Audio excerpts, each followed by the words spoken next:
अस्सलाम वालेकुम स्टूडेंट्स। औज़ु बिल्लाहि मिनश शैतानिर रजीम। बिस्मिल्लाहिर रहमानिर रहीम। रब्बिश इश्रह ली सदरी वयस्सिर ली अमरी वहलुल उक़दतम मिन लिसानी यफ़क़हू क़ौली रब्बि ज़िदनी इल्मा रब्बि ज़िदनी इल्मा रब्बि ज़िदनी इल्मा। अच्छा जी, जून 25 के लिए हम बैठे हैं। पोस्ट रिजल्ट सेशन जो है वो शुरू करने जा रहे हैं हम। अच्छा, दिसंबर 24 का रिजल्ट आ चुका है जी। और अब हम जो है वो आगे बढ़ रहे हैं जून 25 अटेम्प्ट के लिए। मेरा नाम सऊद तारिक है जी। ST अकेडमी के प्लेटफॉर्म से हम जो है ये सेशन कंडक्ट कर रहे हैं। तो सबसे पहले हम आज का एजेंडा डिस्कस कर लेते हैं जी। आज का हमारा एजेंडा क्या है जी? आज हमारे बड़े इंपॉर्टेंट एजेंडे हैं और हमने बड़ा जिसे कहते हैं ना कि चीज़ों को स्पेसिफिक रखना है। पहला एजेंडा हमारा यही है कि possible reasons for unsuccessful result. ये क्या रीज़न रहे जिसकी वजह से हमारा पेपर अनफॉर्चुनेटली पास नहीं हो सका। अच्छा, ये सेशन के बारे में मैं कह दूं कि दोनों तरह के स्टूडेंट्स के लिए इंपॉर्टेंट है। जो लोग पेपर दे चुके हैं उनके लिए भी इंपॉर्टेंट है, और जो लोग पेपर देंगे उनके लिए भी इंपॉर्टेंट है। फर्स्ट टाइम पेपर देंगे उनके लिए भी इंपॉर्टेंट है, क्योंकि देखें आप फिर आज ही इन सारी बातों को देख लें और अपनी अटेम्प्ट को सेव कर लें। ठीक है, हमारा आज का जो ऑब्जेक्टिव है ना, इस ऑब्जेक्टिव ये है कि हमारी जून 25 की अटेम्प्ट सेव हो जाए। कि जून अटेम्प्ट 25 की अटेम्प्ट हमारी जो है वो BFD की पासिंग अटेम्प्ट होनी चाहिए, ये हमारा मकसद है। इसके लिए कुछ जगहों में मैं थोड़ी स्ट्रिक्ट बातें भी करूंगा। कुछ बातें जो है वो आपको गाइडेंस रिलेटेड भी होंगी, कुछ बातें जो है वो आपको जो है ना क्या कहते हैं झंझोड़ने के लिए भी होंगी। तो ठीक है, तो ये सेशन आपने एंड तक लेना है। मेरा नंबर भी नोट कर लीजिए। वैसे बड़े मैसेज मेरे पास आए हुए हैं, कुछ मैसेजेस नहीं रिस्पॉन्ड हो सके थे, तो वो इंशाल्लाह मैं आज या कल में रिस्पॉन्ड कर दूंगा। बाकी आप लोग जो है वो मुझसे रब्ता कर सकते हैं जी। ये मेरा नंबर है, स्टूडेंट्स को पता है जी, मैं अवेलेबल रहता हूँ अभी। क्योंकि स्कीम चेंज होने की वजह से भी काफ़ी सारे मैसेज आ रहे थे कि सर हमारी स्कीम चेंज हो रही है, तो अब हमें बताएं क्या पेपर सजेस्ट करें। तो इसकी वजह से लोड काफ़ी ज़्यादा था पिछले कुछ दिनों में। और माशाल्लाह फिर जो पास वाले स्टूडेंट्स हैं वो तो करते ही हैं मैसेज। अनफॉर्चुनेटली जो पास नहीं हो पाते वो भी मैसेज करते हैं। तो थोड़ा सा ये है कि डिले रहा पिछले 2 3 4 दिनों में, मगर इंशाल्लाह चीज़ें वापस से ट्रैक पे आ जाएंगी। तो ये नंबर नोट कर लीजिए। आपको कोई भी कंफ्यूजन होती है, क्वेरी होती है, आप मुझे व्हाट्सअप कर सकते हैं। अच्छा, पहला जी, possible reason for unsuccessful result and their resolution. इसको कैसे रिजॉल्व करें, इससे कैसे जान छुड़ाई जाए। ठीक है जी। दूसरे नंबर पे एजेंडा होगा हमारा रिवीजन अप्रोच। अच्छा, रिवीजन अप्रोच बड़ी इंपॉर्टेंट है जी। दो तरह के स्टूडेंट्स को हम कैटर कर रहे हैं आज के सेशन में। दोनों तरह के स्टूडेंट्स के लिए इक्वली इंपॉर्टेंट है कि अगर कोई मिसाल के तौर पे री अटेम्प्ट कर रहा है, सही है, सॉरी सेल्फ स्टडी कर रहा है, उसकी रिवीजन अप्रोच क्या होनी चाहिए। क्योंकि जाहिर सी बात है, मैं नहीं समझता कि आपको क्लासेस लेने की जरूरत होती है हर बच्चे को। कुछ स्टूडेंट को होती है मगर हर स्टूडेंट को नहीं होती। ठीक है, तो हम ये भी बात कर लेंगे कि क्या आपको क्लासेस की जरूरत है या नहीं, और अगर है तो आप क्लासेस के थ्रू कैसे रिवीजन अप्रोच रखें, ये भी इसमें बात है। सेल्फ स्टडी वाले हजरात, ज़्यादातर लोग सेल्फ स्टडी कर रहे होते हैं। BFD जब एक दफ़ा ढंग से क्लासेस ले लेते हैं तो खैर। अच्छा जी, MM कह रहे हैं प्रीवियस अटेम्प्ट दी थी, फेल हो गया, अब प्रीवियस दिसंबर 24 की रिकॉर्डिंग क्लास। हाँ, कोई मसला नहीं है। बिल्कुल जी, बिल्कुल अप्रोच सेम ही रहेगी। दिसंबर 24 का कोर्स, जून 25 का कोर्स सेम है। ठीक है, जो अप्रोच चेंज होनी है थोड़ी बहुत, वो मैं आपको यहाँ पे आज डिस्कस कर लेता हूँ। अच्छा, तीसरे नंबर पे हमारा आज का एजेंडा होगा रिवीजन अप्रोच। बहुत इंपॉर्टेंट होगी, मैंने कहा हर दफा तरह के स्टूडेंट के लिए। लिमिटेड डिस्कशन ऑफ December 24 भी हम करते हैं। Special focus on ICAP software, how to use ICAP software, ICAP software को कैसे यूज किया जाए। सॉफ्टवेयर चलाना नहीं सिखाऊंगा मैं, उसके अलग से सेशन मौजूद है। सॉफ्टवेयर को यूटिलाइज कैसे करना है, सॉफ्टवेयर को अपने प्लान में कैसे शामिल करना है। How to cover theory. Theory बड़ा इंपॉर्टेंट एरिया है। लास्ट टाइम भी थ्योरी आई है, बड़ी इंपॉर्टेंट थ्योरी आई है। ठीक है ना। और last but not the least, अगर टाइम मिलेगा तो लिमिटेड डिस्कशन ऑन December 24। मैंने लेफ्ट पे पेपर रख दिया है। December 24 पेपर, December 2024 का जो पेपर है उस पर एक लिमिटेड डिस्कशन जो है वो हम कर लेते हैं इंशाल्लाह, अगर हमें टाइम अलाउ करता है तो। ज़्यादा लंबा सेशन नहीं रखेंगे। ठीक है जी, स्टार्ट करते हैं। सबसे पहले तो हम बात कर लेते हैं possible reason for unsuccessful result and their resolution. अच्छा, एक बात तो तय है कि BFD का जो रिजल्ट था, अच्छा पिछली अटेम्प्ट में BFD का रिजल्ट क्या आ रहा था, किसी को आइडिया? जून 24 अटेम्प्ट में BFD का कितने परसेंट पासिंग रेशियो आया था? एनीवन? इस दफा का तो अभी नहीं पता चलेगा, मगर आप मुझे क्या जून 24 का बता सकते हैं पासिंग परसेंटेज क्या था BFD का? किसी को याद है, पता है? एग्जामिनर कमेंट में लिखा हुआ आता है साफ साफ। हम्म। BFD जून 24 का। नहीं, किसी को नहीं पता कितने परसेंट बच्चे पास हुए थे? 30% नहीं, 30% से भी कम था। मैं दिखा भी देता हूँ आपको, चलो। पिछली जो दिसंबर 24 की अटेम्प्ट थी ना, उसमें पासिंग परसेंटेज था, ये रहा जी। बिल्कुल जी बिल्कुल, 25, बहुत करीब करीब है बिलाल आप। 25, उसामा 23 नहीं, 25 ये रहा। ठीक है, इसका अभी इस अटेम्प्ट का नहीं है। अच्छा, मजे की बात ये है कि 25 तो था, मगर आप गौर से देखेंगे अगर तो ये बहुत अरसे बाद आया। उससे पहले जो था ना वो 28 था, ये डिक्लाइन हुआ 28। उससे पहले 30s में चला था। नॉर्मली बीएफडी का पासिंग परसेंटेज 30s में चल रहा होता है नॉर्मली। नॉर्मली 30 के आसपास, 30 के आसपास। मगर ये 25 हुआ। और अब इस अटेम्प्ट में जो मैं समझता हूँ कि दिसंबर 24 की जो अटेम्प्ट है, इसमें मुझे लगता है कम से कम 30 प्लस तो होगा, 30s में होगा। मे बी 35 भी हो सकता है जितना रिजल्ट आया माशाल्लाह। परमानेंट क्रेडिट्स के अगर मैं नंबर को देखूं तो मुझे लगता है कि 30-35 के दरमियान कहीं फॉल कर रहा होगा। Again it's too early right now, I cap का जब एक्यूरेट आएगा तो ज्यादा बेहतर पता चलेगा। तो एक आपको मैं पहले मोटिवेशन देना चाह रहा हूँ कि बीएफडी का हमेशा रिजल्ट 25 नहीं आता चाहिए। मैं ये बात बता दूं कि 25 जो आया था ये लोएस्ट इन सीफैप एंड एमएसए था। यानी कि दोनों एमएसए और सीफैप के जो 1 से लेकर 6 तक के पेपर हैं, उनमें सबसे लोएस्ट रिजल्ट था सीए फाइनल का। मतलब समर 24 में आपके और पेपर भी हुए थे ना, double A R, double A S audit भी हुआ, एफआर भी हुआ, टैक्स भी हुआ, लॉ भी हुआ। ठीक है, तो जितने भी पेपर से इनफैक्ट लॉ से भी ये जो है ना खराब परसेंटेज है। तो दिसंबर 25 कह सकते हैं कि बीएफडी के लिए एक टफ अटेम्प्ट थी। अच्छा, इसकी वजह ये नहीं थी कि पेपर बहुत मुश्किल था, इसकी वजह मुझे ऐसा लगता था कि स्ट्रिक्ट चेकिंग की गई है। मुझे ऐसा लगता था। ठीक है, अगेन ये मेरी पर्सनल राय है, मेरी कोई आईकैप से इस बारे में कोई बात नहीं हुई ना, मैं आईकैप से ज्यादा इस बारे में कोई रब्ता रखता हूँ। मगर खैर, एक मेरा एक जजमेंट था। बट जो अच्छी बात है वो ये है कि दिसंबर 24 में आई गेस एग्जामिनर ने वापस, मैं समझता हूँ, एक लेवरेज दिया है। और काफी बच्चे माशाल्लाह पास में, मेरे ख्याल से I think one of the best result of BFD. शायद ये 35 क्या 40 भी क्रॉस कर जाए मे बी। ठीक है, मगर अल्हम्दुलिल्लाह, मतलब जैसे कहते हैं ना, जो फीडबैक मिला है वो तो बहुत ज्यादा है, वो तो 40 प्लस के हिसाब से। मगर मैं एक एवरेज बता रहा हूँ कि हर तरह का बच्चा होता है मार्केट में। बट अगर वैसे बात की जाए तो मेरे हिसाब से मुझे जो मैसेज आया वो बड़ी खुशी हुई। इट्स मोर देन 40 का मतलब है 50 के करीब कह लो कि 49-48 होता है ना। तो मगर कम से कम मेरे हिसाब से 35 तो कहीं नहीं किया। 35% तो कहीं नहीं किया, मुझे ऐसा लगता है पर्सनली। खैर, अच्छा, अब coming back to the point. तो ये मैं बताना चाह रहा हूँ कि बीएफडी के पेपर इम्पॉसिबल नहीं है। मतलब अगर आप ये समझ रहे हैं कि बीएफडी के पेपर बहुत मुश्किल है तो बहुत मुश्किल नहीं है जी, बहुत मुश्किल नहीं है, ये पास करना आसान है। अच्छा, फिर क्या रीजन हो सकता है कि हमारा पेपर पास नहीं हो सका? ठीक है, इस पर हम बात कर लेते हैं पॉसिबल रीजन। अच्छा, फिर आप मुझे बताइएगा आपका क्या रीजन है। ठीक है, अच्छा, पहला रीजन जो सबसे ज्यादा खतरनाक रीजन होता है, जो सबसे कम होता है मगर सबसे ज्यादा खतरनाक होता है। सबसे कम इसलिए कह रहा हूँ क्योंकि यूजुअली ऐसे बेवकूफ़ी लोग नहीं करते। वो होता है लैक ऑफ कॉन्सेप्ट। अच्छा, हर किसी का हमारे पास एक इसका वो मौजूद होगा, इसका रेजोल्यूशन कैसे करना है, रिजॉल्व कैसे करना है। ठीक है, इसके रेजोल्यूशन के लिए भी हम बात करेंगे। सिर्फ ये नहीं कि मैं आपको मिस्टेक बता के छोड़ दूंगा, नहीं, रेजोल्यूशन में भी बात करनी है। ठीक है, हमारा अल्हम्दुलिल्लाह काफी अच्छा है शेफ, अल्हम्दुलिल्लाह। अच्छा, सेकंड नंबर पे आ जाते हैं लैक ऑफ प्रैक्टिस। अच्छा, हमारे पास भी ना दो तरह के लोग थे, मैं बात करूंगा इस पे थोड़ा आगे जाके, कि एक वो लोग थे जो जो है ना क्या कहते हैं लेक्चर टाइम पे ले रहे थे, और एक वो लोग थे जो पेंडिंग रख रहे थे। तो दोनों तरह के स्टूडेंट्स का एनालिसिस किया गया है, और उनको एक अभी मैं रिपोर्ट भी भेजूंगा इस बार। जिन लोग हम लोग का एक फॉलोअप का सिस्टम होता है, जो लोग हमसे पढ़ते हैं उनको ये बात पता है, हर महीने जो है एक मैसेज आता है एडमिन की तरफ से, लेक्चर कितने कवर हुए ये आप बताएं। और उसके बाद फिर मेरा वॉइस नोट भी आता था कि भाई आपकी जो भी पोजीशन होती थी उसके हिसाब से फिर मैं गाइड करता था। तो वो पूरी रिपोर्ट हमने कंपाइल करके रखी है और उसको हम रिजल्ट से टैली करें, मैप करें। और वो रिपोर्ट इंशाल्लाह अभी आने वाले वीक में जो है ना मेरी आईडी से आप लोगों को जो है क्या कहते हैं, जो रजिस्टर्ड स्टूडेंट अनफॉर्चुनेटली पास नहीं हो सके उनको जो है वो रिपोर्ट भेजी जाएगी कि भाई देखें आपकी ये इस डेट को स्टेजेस थी, आप लेक्चर में यहाँ थे और देखें अब रिजल्ट ये आया।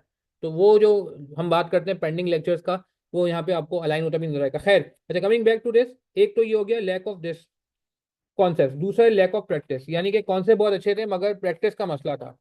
अच्छा, कितने लोग ऐसे हैं जिनका कॉन्सेप्ट का मसला है? कॉन्सेप्ट का मसला है।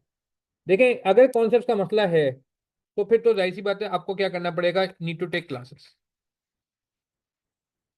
ठीक है, बट अगर आपका कॉन्सेप्ट का मसला नहीं है तो मैं कहूंगा फिर क्लासेस लेने की जरूरत नहीं है। अगर सिर्फ और सिर्फ आपने प्रैक्टिस करनी है तो फिर क्लासेस की जरूरत नहीं है, फिर आप प्रैक्टिस खुद से भी कर सकते हो। ठीक है, बहुत सारे लोग सवाल करते हैं कि सर हमारा पेपर पास नहीं हुआ, क्या हमें क्लासेस लेनी चाहिए? मैं उनसे कहता हूँ दो में से कोई एक चीज होगी तो क्लास लेनी चाहिए। या तो आपके कॉन्सेप्ट का मसला हो अगर, तो क्लास लेनी चाहिए, या फिर आपका रजिस्टर प्रॉपर मेंटेन नहीं हुआ हो। आपने बस लेक्चर देख लिए थे उस वक्त, और बस उस वक्त जो समझ आया आपने जो है उस वक्त सॉल्व कर लिया, मगर कोई प्रॉपर रजिस्टर नहीं बनाया, कहीं कॉन्सेप्ट नोट नहीं किए, कोई लॉजिक्स नोट नहीं की। बीएफडी में हर चीज की लॉजिक है, रटा नहीं है। हम हर चीज समझाते हैं, बीटा भी समझाते हैं तो उसके पीछे लॉजिक देते हैं, अनगेयर रीगेयर करते हैं उसके पीछे लॉजिक देते हैं, मार्केट वैल्यू निकलवाते हैं लॉजिक देते हैं, आईआरआर निकलवाते हैं, लॉजिक देते हैं, नेटवर्क डेस्क कब यूज करते हैं, नेटवर्क डेस्क कब यूज नहीं करते, लॉजिक देते हैं, एपीवी क्यों आया दुनिया में, लॉजिक देते हैं। तो ये सारी बातें आपके रजिस्टर में अगर नोट हुई है, रजिस्टर तगड़ा बना हुआ है, अगेन क्लासेस की कोई जरूरत नहीं है, रजिस्टर आपका एसेट है, वो आपको काम करेगा, वो आपके लिए काम, आपके लिए नफ होगा इंशाल्लाह। खैर वो मैं अप्रोच पे बात भी करूंगा, जो मैंने आगे एजेंडा है ना अप्रोच, ये बहुत इंपॉर्टेंट है। ये अप्रोच कैसे होनी चाहिए सेल्फ स्टडी वाले हजरात के लिए खास तौर पे जो क्लासेस नहीं ले रहे होंगे। खैर, तो कॉन्सेप्ट का मसला है तो क्लासेस लेनी पड़ेंगी। अच्छा, कॉन्सेप्ट का मसला कैसे पता चलेगा? अगर आप किसी टॉपिक में स्टक हो जाते हैं, आपको किसी टॉपिक से डर लगता है, आपको मर्जर इक्वेशन से डर लगता है, बिजनेस एनालिसिस से डर लगता है, फॉरेक्स से डर लगता है, इंटरेस्ट रेट हेजिंग से डर लगता है, फॉरेन इन्वेस्टमेंट अप्रेजल से डर लगता है, तो यार फिर तो इसका मतलब है क्लासेस की जरूरत है। और आप कहते हो नहीं है टॉपिक कोई भी नहीं है, कोई किसी से डर नहीं लगता, पूरा बीएफडी बहुत अच्छे से पढ़ा हुआ है अल्हम्दुलिल्लाह, हाँ सिर्फ प्रैक्टिस का मसला था, प्रैक्टिस हम खुद कर लेंगे, तो फिर क्लासेस की जरूरत नहीं है। ये रजिस्टर बहुत अच्छा बना हुआ है, तगड़ा बना हुआ है, जब हमने लेक्चर लिया था बेहतरीन समझ आया था, और मैंने रजिस्टर में डॉक्यूमेंट भी कर लिया था, ठीक है, नो इश्यूज एट ऑल, फिर आपको जरूरत नहीं है। खैर, अच्छा lack of practice, lack of practice इसके लिए क्या करें? तो लैक ऑफ प्रैक्टिस के लिए मैंने अभी आगे ना प्रैक्टिस कैसे की जाए, कैसे की जाए, स्पेशली उन लोगों से बात हो रही है जिनका पेपर नहीं पास हुआ, फर्स्ट अटेम्प्ट वाले भी ये सारी बातें सुन लें, क्योंकि ये रीजन होते हैं पास ना होने के। प्रैक्टिस कैसे की जाए, इस पर मेरे पास एक पूरा प्लान है आपके लिए कि प्रैक्टिस कैसे करें आप, ठीक है जी। अच्छा, तीसरे नंबर पे आ जाते हैं, और क्या रीजन हो सकता है? तीसरा रीजन जो इस अटेम्प्ट में खास तौर पे सामने आया कि unable to cope exam software. अच्छा, अब मैं आप लोगों से पहले गुजारिश कर रहा हूँ कि मुझे थोड़ा सा पार्टिसिपेट करके बताएं, कितने लोगों का रीजन वन है, कितने लोगों का टू है, कितने लोगों का थ्री है। मैं बहुत लंबी लिस्ट बनाऊंगा, ये तकरीबन 8 तक लिस्ट जाएगी, मगर अभी मुझे बताएं जरा पार्टिसिपेट करके। बिल्कुल हमारी ये चौथा रीजन है। वन टू थ्री, थ्री कह रहे हैं Bilal, Prem Kumar to one three कह रहे हैं, उसामा अहमद वन कह रहे हैं, ताबिश थ्री कह रहे हैं, ये अमाद बात करता हूँ, ये फोर होगा मेरा। Shayan Ahmed two and three कह रहे हैं, साहिर टू एंड थ्री कह रहे हैं, असानिया टू कह रहे हैं, अदनान थ्री कह रहे हैं, शाहिद थ्री कह रहे हैं, Rizwan one two and three कह रहे हैं, एम कुछ भी नहीं कह रहे हैं, ए Bashir Mubashar two and three कह रहे हैं, अब्दुल राफिद थ्री कह रहे हैं। अच्छा, ठीक है, इसके लिए क्या किया जाए, इस पर बात करते हैं। अच्छा, एक बात मैं क्लियर कर दूं भाई, शाह कह रहे हैं two and three, okay, Huzaifa three कह रहे हैं, Zafar Usman two and three कह रहे हैं, बिलाल कह रहे हैं टॉपिक में थोड़ा कॉन्फिडेंस ना हो, मतलब ज्यादा अच्छा ना हो, तो उसका लिए फिर से सारे टॉपिक लेने पड़ेंगे, नहीं सारे टॉपिक नहीं लेने पड़ेंगे, वो स्पेसिफिक टॉपिक लें, बाकी टॉपिक कैसे एक्वायर करने हैं, मैं ये प्रैक्टिस में बताऊंगा, ये रिवीजन अप्रोच क्या होनी चाहिए मैं इस पर बताऊंगा। हर टॉपिक के लिए अगर आपका कोई स्पेसिफिक टॉपिक वीक है तो आपको हर टॉपिक की क्लास लेने की जरूरत नहीं होती है, आपको जो है क्या करना चाहिए, ये रिवीजन अप्रोच बहुत इंपॉर्टेंट होगी, ये अभी थोड़ा सा आगे चल के फिर बात करते हैं। अच्छा, लैक ऑफ प्रैक्टिस और लैक ऑफ सॉफ्टवेयर का काफी इशू रहा, ठीक है, कॉन्सेप्ट मेरे क्लियर थे, ठीक है, बेहतरीन हो गया। अच्छा, आगे चलते हैं। एक और मसला जो है मैंने नोट किया है जो अक्सर होता है, वो ये कि पैनिक अटैक या कॉन्फिडेंस इशू। कोई एक सवाल गलत हो गया जिसकी वजह से पेपर स्पॉइल हो गया, सवाल गलत उठा लिया, और इसको मैं एक और आसान भी कह सकता हूँ कि मिस हैंडलिंग ऑफ पेपर, कोई गलत सवाल स्टार्ट कर लिया, पहला सवाल गलत उठा लिया, इसकी वजह से पूरा पेपर मिस हैंडल हो गया। कितने लोग ऐसे हैं जिनके साथ ये इशू है? सॉफ्टवेयर का मसला नहीं था, सॉफ्टवेयर प्रैक्टिस करके गए थे, मगर पेपर में एक सवाल ऐसा था जो हमने गलत उठा लिया था, जिसकी वजह से टाइम ज्यादा लगा, और टाइम ज्यादा लगने की वजह से ये हुआ कि बाकी पेपर बाकी क्वेश्चन जल्दी जल्दी करने की कोशिश की गई, और बाकी क्वेश्चन में भी जो है मिस्टेक होती गई, और एंड में पहुंचे तो एक सवाल 15-20 मार्क का था, वो छूट भी गया। ऐसा किसी के साथ हुआ है कि जो कॉन्फिडेंस की कमी, हमारा आपने ये बात कही थी ना, नंबर फोर था आपके साथ, एग्जाम सॉफ्टवेयर की वजह से पैनिक अटैक हुआ, तो थ्री और फोर कनेक्टेड भी हो सकता है, सही है, ये भी बात सही है। एफएफआर में ऐसा हुआ था नहीं, अभी बीएफडी का बताएं मुझे। चार पेपर से एक रात पहले नींद नहीं आती है, ठीक है जी, फोर पेपर से, ओके, ये भी बात करते हैं। ये एक हमारा लड़का था, मैं नाम नहीं लूंगा, उसने मुझे सुबह फजर के वक्त 6 बजे कॉल की, 6 बजे उसने मुझे कॉल की, 6:02 पे, ठीक है ना, फजर के वक्त, उस वक्त अजानें हो रही थी, दिसंबर अटेम्प्ट की बात बता रहा हूँ मैं अभी आपको, ठीक है ना। तो उसने मुझे कॉल की, मैंने कहा यार ये कोई टाइम है? कहता है नहीं सर मुझे आपसे बात करनी। मैंने कहा क्या हुआ, खैर? बोलता है सर मैंने ना पूरी रात नहीं सो सका हूँ, क्योंकि मुझे पैनिक हो रहा है, मुझे लग रहा है कि मैं पेपर में अगले दिन, मेरा पेपर है 2 दिन बाद, तो मुझे लग रहा है मैं सब भूल जाऊंगा। मैंने कहा नहीं यार, अल्लाह पे तवक्कल रखो, नमाज पढ़ो, दुआ करो अल्लाह ताला से, और फिर सुकून से सो जाओ, पेपर के बारे में ना सोचो, बस पेपर के बारे में सोचोगे तो नींद नहीं आएगी, पेपर के बारे में सोचो नहीं, बस ये सोचो मैंने तैयारी कर ली, बस मैं पेपर में चला जाऊंगा। एक और एग्जांपल दे रहा हूँ, एक बंदा था जिसने मुझे बोला कि सर मैंने तैयारी नहीं की थी, सिर्फ 2-4 दिन 5 दिन रिवाइज किया था, और मैं सिर्फ लेक्चर लिए हुए थे बस, और रिवीजन नहीं कर सका था, मैं पेपर में बैठ गया ऐसे ही, मेरे 36 या 37 इस तरह के मार्क्स आए। तो मैंने कहा देखो, कहता है मुझे लेक्चर की बातें याद आ रही थी। तो मैं दो बातों को इसलिए कनेक्ट कर रहा हूँ कि जब आप पढ़ के जाते हो, जब आप कुछ भी करके जाते हो ना, तो ये नहीं होता, वो वेस्ट नहीं होता, वो कहीं ना कहीं हिट होता है। ठीक है बच्चा फेल हो गया, मगर उसको ये बात की हैरानी हुई कि मुझे 36-37 मार्क्स का आ कैसे गए मेरे, मतलब मुझे मेरा पेपर में हाथ कैसे चल रहा था, मेरे पेपर में हाथ कैसे चलने लगा। मैं तो प्रैक्टिस करके ही नहीं गया था, मैंने तो रीसेंट टाइम सॉल्व ही नहीं की थी, मैं तो सॉफ्टवेयर भी प्रैक्टिस नहीं करके गया था। तो मुझे बोलता है सर मुझे लेक्चर की बातें याद आई थी, मुझे बाद में इतना अफसोस हुआ कि मैं शायद और अच्छा रिवीजन कर लेता 10-12 दिन 15 दिन, तो शायद मेरे पेपर निकल जाता। तो कहने का मतलब है कि ये जो पैनिक अटैक हो रहा है ना आपको, इसमें मैं समझता हूँ कि कॉन्फिडेंस अपने आप को दें, कोई टेंशन की बात नहीं है। अगर आप पूरा कोर्स पढ़ के गए हैं, अगर आपने प्रॉपर क्लासेस ली हुई है, आपका प्रॉपर रजिस्टर बना हुआ है, आपके सारे कॉन्सेप्ट क्लियर है, तो अपने आप को बैक करें। मैं ये बता रहा हूँ, यकीन से बता रहा हूँ, ये पेपर मुश्किल नहीं था, ये पेपर मुश्किल नहीं था सीरियसली स्पीकिंग। ठीक है, ये पेपर वाकई पिछले अटेम्प्ट से काफी मुनासिब था, पास करने लायक था। बट ठीक है, हर बच्चा नहीं पास हो सकता, हमारी क्वालिफिकेशन ऐसी है कि हम जो है वो क्या कहते हैं, जाहिर सी बात है थोड़ा एक टफनेस होती है, कभी ज्यादा टफ होता है कभी कम टफ होता है, but still it was more reasonable. तो पैनिक अटैक को कैसे एड्रेस करते हैं इस पर बात करेंगे। अच्छा, और एक और मसला जो मैंने देखा है लोगों का होता है, जो कि इस बार नहीं था ज्यादा, thanks to software, lack of speed और टाइम मैनेजमेंट। इवन तो ये इशू नॉर्मली आ रहा होता है, मगर इस पेपर में मुझे ये कम मिला। क्या कोई ऐसा है जिसको ये प्रॉब्लम आया हो? यानी कि वो कह रहे हैं मेरे कॉन्सेप्ट का मसला नहीं है, मेरे साथ जो है वो प्रैक्टिस का मसला भी नहीं है, मैंने सॉफ्टवेयर की भी अच्छी प्रैक्टिस की थी, मुझे पैनिक अटैक भी नहीं होता, मगर मुझसे पेपर पूरा नहीं हुआ, मुझसे हुआ बहुत सुकून से पेपर हुआ, 65 मार्क का अटेम्प्ट हुआ, मगर बहुत अच्छा अटेम्प्ट हुआ, 70 का अटेम्प्ट हुआ, मगर बहुत अच्छा अटेम्प्ट हुआ, सुकून से मैंने किया। बस मेरी स्पीड स्लो है। कोई ऐसा है हम में से? ओके ओके ओके, मेदिया आप ठीक है, आप कह रहे हो ठीक है, टाइम वॉज ओके ठीक है, बिलाल आपका नहीं है मसला, ठीक है, ताबिश का ही मसला आ रहा है, ठीक है, फारूक का ये भी एक इशू है। अच्छा, ये कम नॉर्मली बीएफडी का पेपर नॉर्मली लोगों का 80 मार्क का भी अटेम्प्ट हो जाता है ना, मैंने खुद अपना पेपर 80-85 मार्क का अटेम्प्ट किया था, मेरा अलहमदिल्ला फर्स्ट अटेम्प्ट में पास हुआ था। मगर इस बार क्योंकि वो आपको पता है थैंक्स टू सॉफ्टवेयर, वैसे ही आधा घंटा एक्स्ट्रा मिला हुआ था, फिर वो बीच में मैंने सुना है कभी किसी को 20 मिनट वैसे आप एग्जाम वाले दिन भी एक्स्ट्रा मिला है, ऐसा है नहीं है, इस्लामाबाद में 15-20 मिनट एक्स्ट्रा मिले हैं, लाहौर में भी मैंने सुना है कुछ जगहों में आधा घंटा एक्स्ट्रा मिला है, कराची में भी शायद 15-20 मिनट लोगों को एक्स्ट्रा मिले, मतलब वैसे 15-20 मिनट एक्स्ट्रा टाइमर चल रहा था, ऐसा हुआ है मेरे ख्याल से इस बार टाइमिंग थोड़ी बढ़ खुद ऑटोमेटिकली बढ़ गई, तो ऑफिशियल आई ने बढ़ाई थी आधा घंटा मेरे ख्याल से। फिर और भी वहां पे आप पेपर में गए हो तो टाइम बढ़ा है काफी लोगों का, जो मुझे पता चला कुछ व्हाट्सएप ग्रुप से मैंने जब देखा। ठीक है, वो अलग बात है, सॉफ्टवेयर का प्रॉब्लम आ रहा था, सही है, कुछ लोगों को नहीं मिला, सही बात है, मगर फिर भी खैर। तो ये भी एक इशू है, इस पर बात करते हैं। तो छठे नंबर पे जो इशू मैं देखता हूँ ज्यादा आता है कि bad performance in theory. Theory sir वो ना लिखा नहीं जा रहा था। अच्छा, एक बच्चे का मैसेज आया, सर वो थ्योरी मुझसे लिखी नहीं गई, मगर मैं जैसे ही पेपर से बाहर निकला ना मुझे समझ आ गया मैंने क्या लिखना था। मुझे जब से मैंने दोस्त से डिस्कस किया तो मैंने कहा ये तो मुझे आता था, मगर मैं लिख नहीं सका, मतलब मुझे आता था थ्योरी, मगर एग्जाम प्रेशर कह लें या हाथ नहीं चल रहा था, ये प्रैक्टिस नहीं थी, तो मुझसे थ्योरी लिखी नहीं गई। कोई ऐसा है हम में से जिसका पॉइंट नंबर 6 मसला, वो कह रहे हैं 1 2 3 4 का इतना मसला नहीं है, 5 का भी मसला नहीं है, ये 6 का मसला है, मुझे लगता है मेरी थ्योरी इतनी अच्छी नहीं है, मैं बीएलडी के पेपर में थ्योरी नहीं कर पाता सही तरीके से। कोई ऐसा है हम में से? उबैदुर रहमान ऐसा है, ठीक है, प्रेम कुमार ऐसे कह रहे हैं, ऐसे कह रहे हैं। अभी सॉफ्टवेयर की प्रैक्टिस शुरू कर दो, वाजिद आप सॉफ्टवेयर की प्रैक्टिस शुरू कर दो, फर्स्ट अटेम्प्ट है, सही है, 95 लेक्चर पे अब आप सॉफ्टवेयर की प्रैक्टिस शुरू कर दो। ठीक है मेहदी, आपका भी इशू आ रहा है, साहिर का भी इशू आ रहा है। ठीक है, थ्योरी को कैसे एड्रेस करना है इस पे बात करेंगे।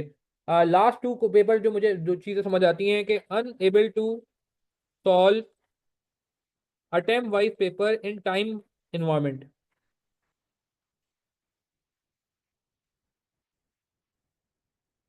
एग्जाम सिनेरियो में जैसे टाइम कांस्टेंट होता है, ऐसे आपने अच्छा कितने लोग ऐसे हैं ईमानदारी से बताइएगा, कितने अटेम्प्ट्स के आपने जो है वो सॉल्व किए थे पेपर प्रॉपर टाइमर लगा के? 0 1 2 3 4 5 6 7 8 9 10 नंबर में बताते जाए मुझे, कितने आपने जो है वो सॉल्व किए थे टाइमर लगा के, कितनी अटेम्प्ट्स के पेपर प्रॉपर टाइमर लगा के सॉल्व किए थे, प्रॉपर टाइमर लगा के, रीसेंट अटेम्प्ट की बात कर रहा हूँ। अच्छा जी, नाम नहीं ले रहा इस बार में क्योंकि काफी सारे मैसेज आ रहे हैं जी, 3 and 7 0 3 4 1 0 0 2 0 only teacher solve question नहीं अदनान, मैं तो टीचर मैंने नहीं ख्याल के पूरा पूरा पेपर कराते, मैं तो नहीं कराता। ये मैं कहता हूँ यार ये तो आप कर लो ना, मैंने प्रैक्टिस बहुत कराता हूँ, रीसेंट अटेम्प्ट भी सॉल्व कराता हूँ, ये रीसेंट अटेम्प्ट भी सॉल्व कराता हूँ मैं, यूट्यूब पे अपलोड भी होते हैं मेरे लेक्चर, मगर एक सिटिंग में नहीं कराता, टाइम बाउंडेड में। 0 1 0 थोड़ी बहुत प्रैक्टिस कह रहे हैं आप, पेपर सॉल्व किए थे बट टाइमर को फॉलो नहीं किया था, ठीक है, कितने पेपर सॉल्व किए थे फुजैल आपने, एम फुजैल? नहीं किया था यार, ये मैं समझता हूँ बहुत बड़ा रीजन है, अगर आप ये काम नहीं करते हो तो इसकी वजह से 2-3 इश्यूज आ जाते हैं। अगर आप ये काम नहीं करते हो, ये कम से कम 6 से 8 अटेम्प्ट के करने चाहिए, ये आप नहीं करते हो तो आपको जो है ना वो पेपर टैकल कैसे करना है, इसका ताल्लुक पॉइंट नंबर 4 से है, मिस हैंडलिंग ऑफ पेपर। इसका ताल्लुक पॉइंट नंबर 3 से भी है, 5 से भी है, स्पीड। यार जब आपने प्राइमर लगा के कभी सॉल्व ही नहीं किया तो आपने अपनी स्पीड ही चेक नहीं की। तो जब आपने अपनी स्पीड ही चेक नहीं की तो कैसे होगा? प्लीज यार देखें, ये एक बहुत इंपॉर्टेंट रीजन है, आप लोग इसको हल्का ले रहे हैं। अटेम्प्ट वाइज पेपर सॉल्व करने से आपको पता चलता है कि एग्जाम इन्वायरमेंट में आपके साथ क्या होने वाला है।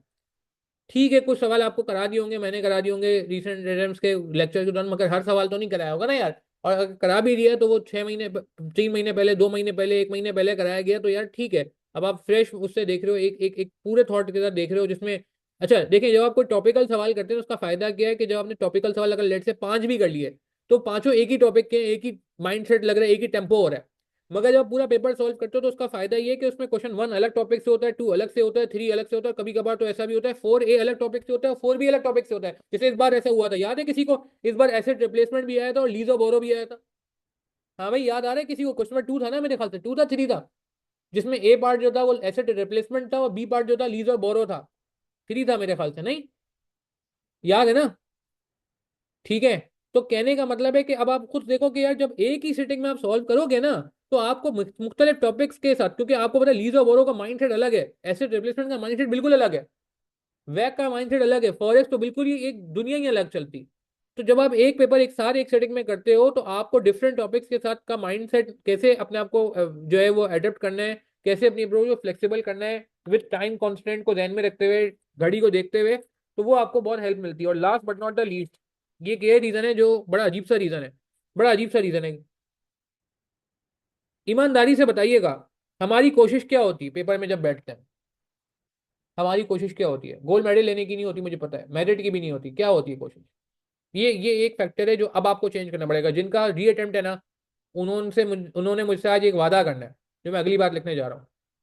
क्या मेंटेलिटी होती है हमारी? सही कह रहे हैं, फुजैल पास हो जाए, सही कह रहे हैं मुबशिर हसन पास हो जाए, मेहदिया सही कह रहे हैं पास हो जाए, हर क्वेश्चन में पास हो जाए। तो ये जो माइंडसेट है ना, माइंडसेट ऑफ 50 मार्क्स, इसको अब आपको चेंज करना है।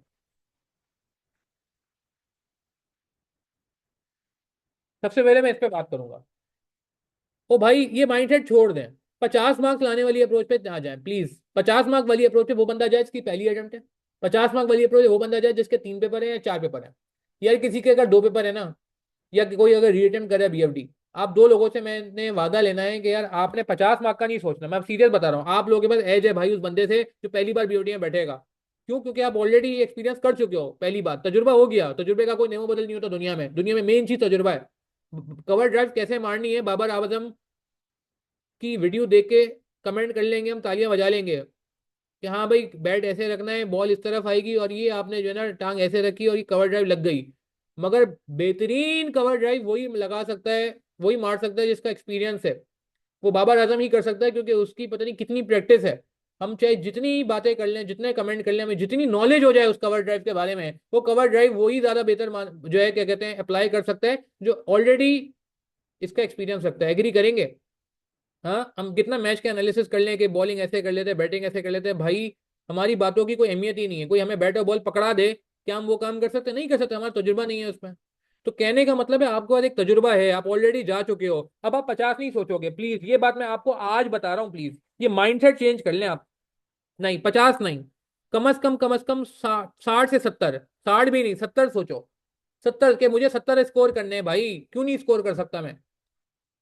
नहीं मैम, ये रियलिस्टिक अप्रोच पे जाएं कि yes if you are sitting in the BFD paper second time और थर्ड टाइम और फोर्थ टाइम और X time, I don't know, first of all you need to think that this will be your last attempt of BFD. You need to pass this paper in this attempt at any cost. You should write this down and put it on your wall. ये लिखें और दीवार पे लगा दें, BFD तो मुझे पास करना है, बाकी पेपर्स का मैं नहीं कहता भाई अभी, मैं BFD का कहूंगा। और मुझे पता है यार, मैं इसका टीचर हूँ BFD का, ये पेपर पास हो सकता है। इस बार पेपर बहुत मुनासिब आया है, लास्ट टाइम डिफिकल्ट आ गया था इस सेंस में कि पासिंग परसेंटेज कम था, इवन तो पेपर मैं समझता हूँ वो भी मुश्किल नहीं था। आई थिंक चेकिंग थोड़ी स्ट्रिक्ट हुई।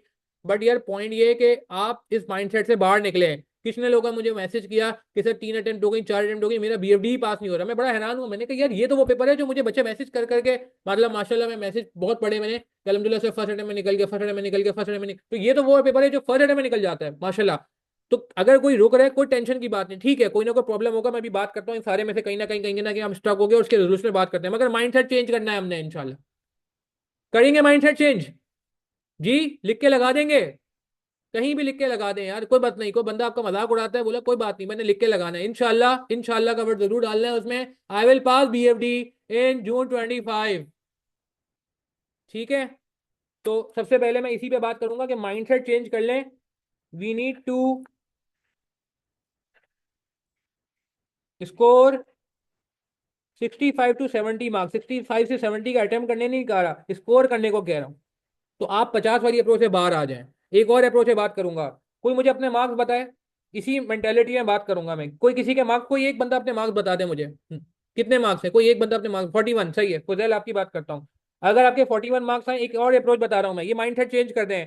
41 मार्क्स नहीं सोचें आप 41 मार्क्स नहीं सोचें। ये मेरी इस अप्रोच से रिलेट भी करेगा, ये जो रिवीजन अप्रोच में आपको यहाँ बताऊंगा ना, ये रिवीजन अप्रोच से मैप भी करेगा, जो मैं अभी अगली माइंडसेट की बात कर रहा हूँ। आप ये सोचें 41 मार्क्स नहीं है, 41 मार्क्स का मतलब है 9 मार्क्स का मसला है, नहीं ये नहीं है मसला। मसला 41 मार्क्स का मतलब है कि आपके 59 मार्क्स का मसला है, यानी कि आपके 59 मार्क्स लूज हुए हैं। अब आप ये आइडेंटिफाई करें कि 59 मार्क्स कहाँ लूज हुए हैं, ये ना देखें 41 मार्क्स कहाँ आ गए, जो मार्क्स आने थे वो आ गए। ठीक है, एमन आपके 46 आए, कोई बात नहीं है। आप ये ना सोचें कि 4 मार्क्स से पेपर रुका है, नहीं नहीं। अगर आप 4 मार्क्स ढूंढने जाएंगे ना, खुदा ना खास्ता, तो ये 46 से 42 40 भी हो सकता है, और ऐसा होता है। आप माने या ना माने, कोई ऐसा है जिसके BFD में मार्क्स कम हुए हो?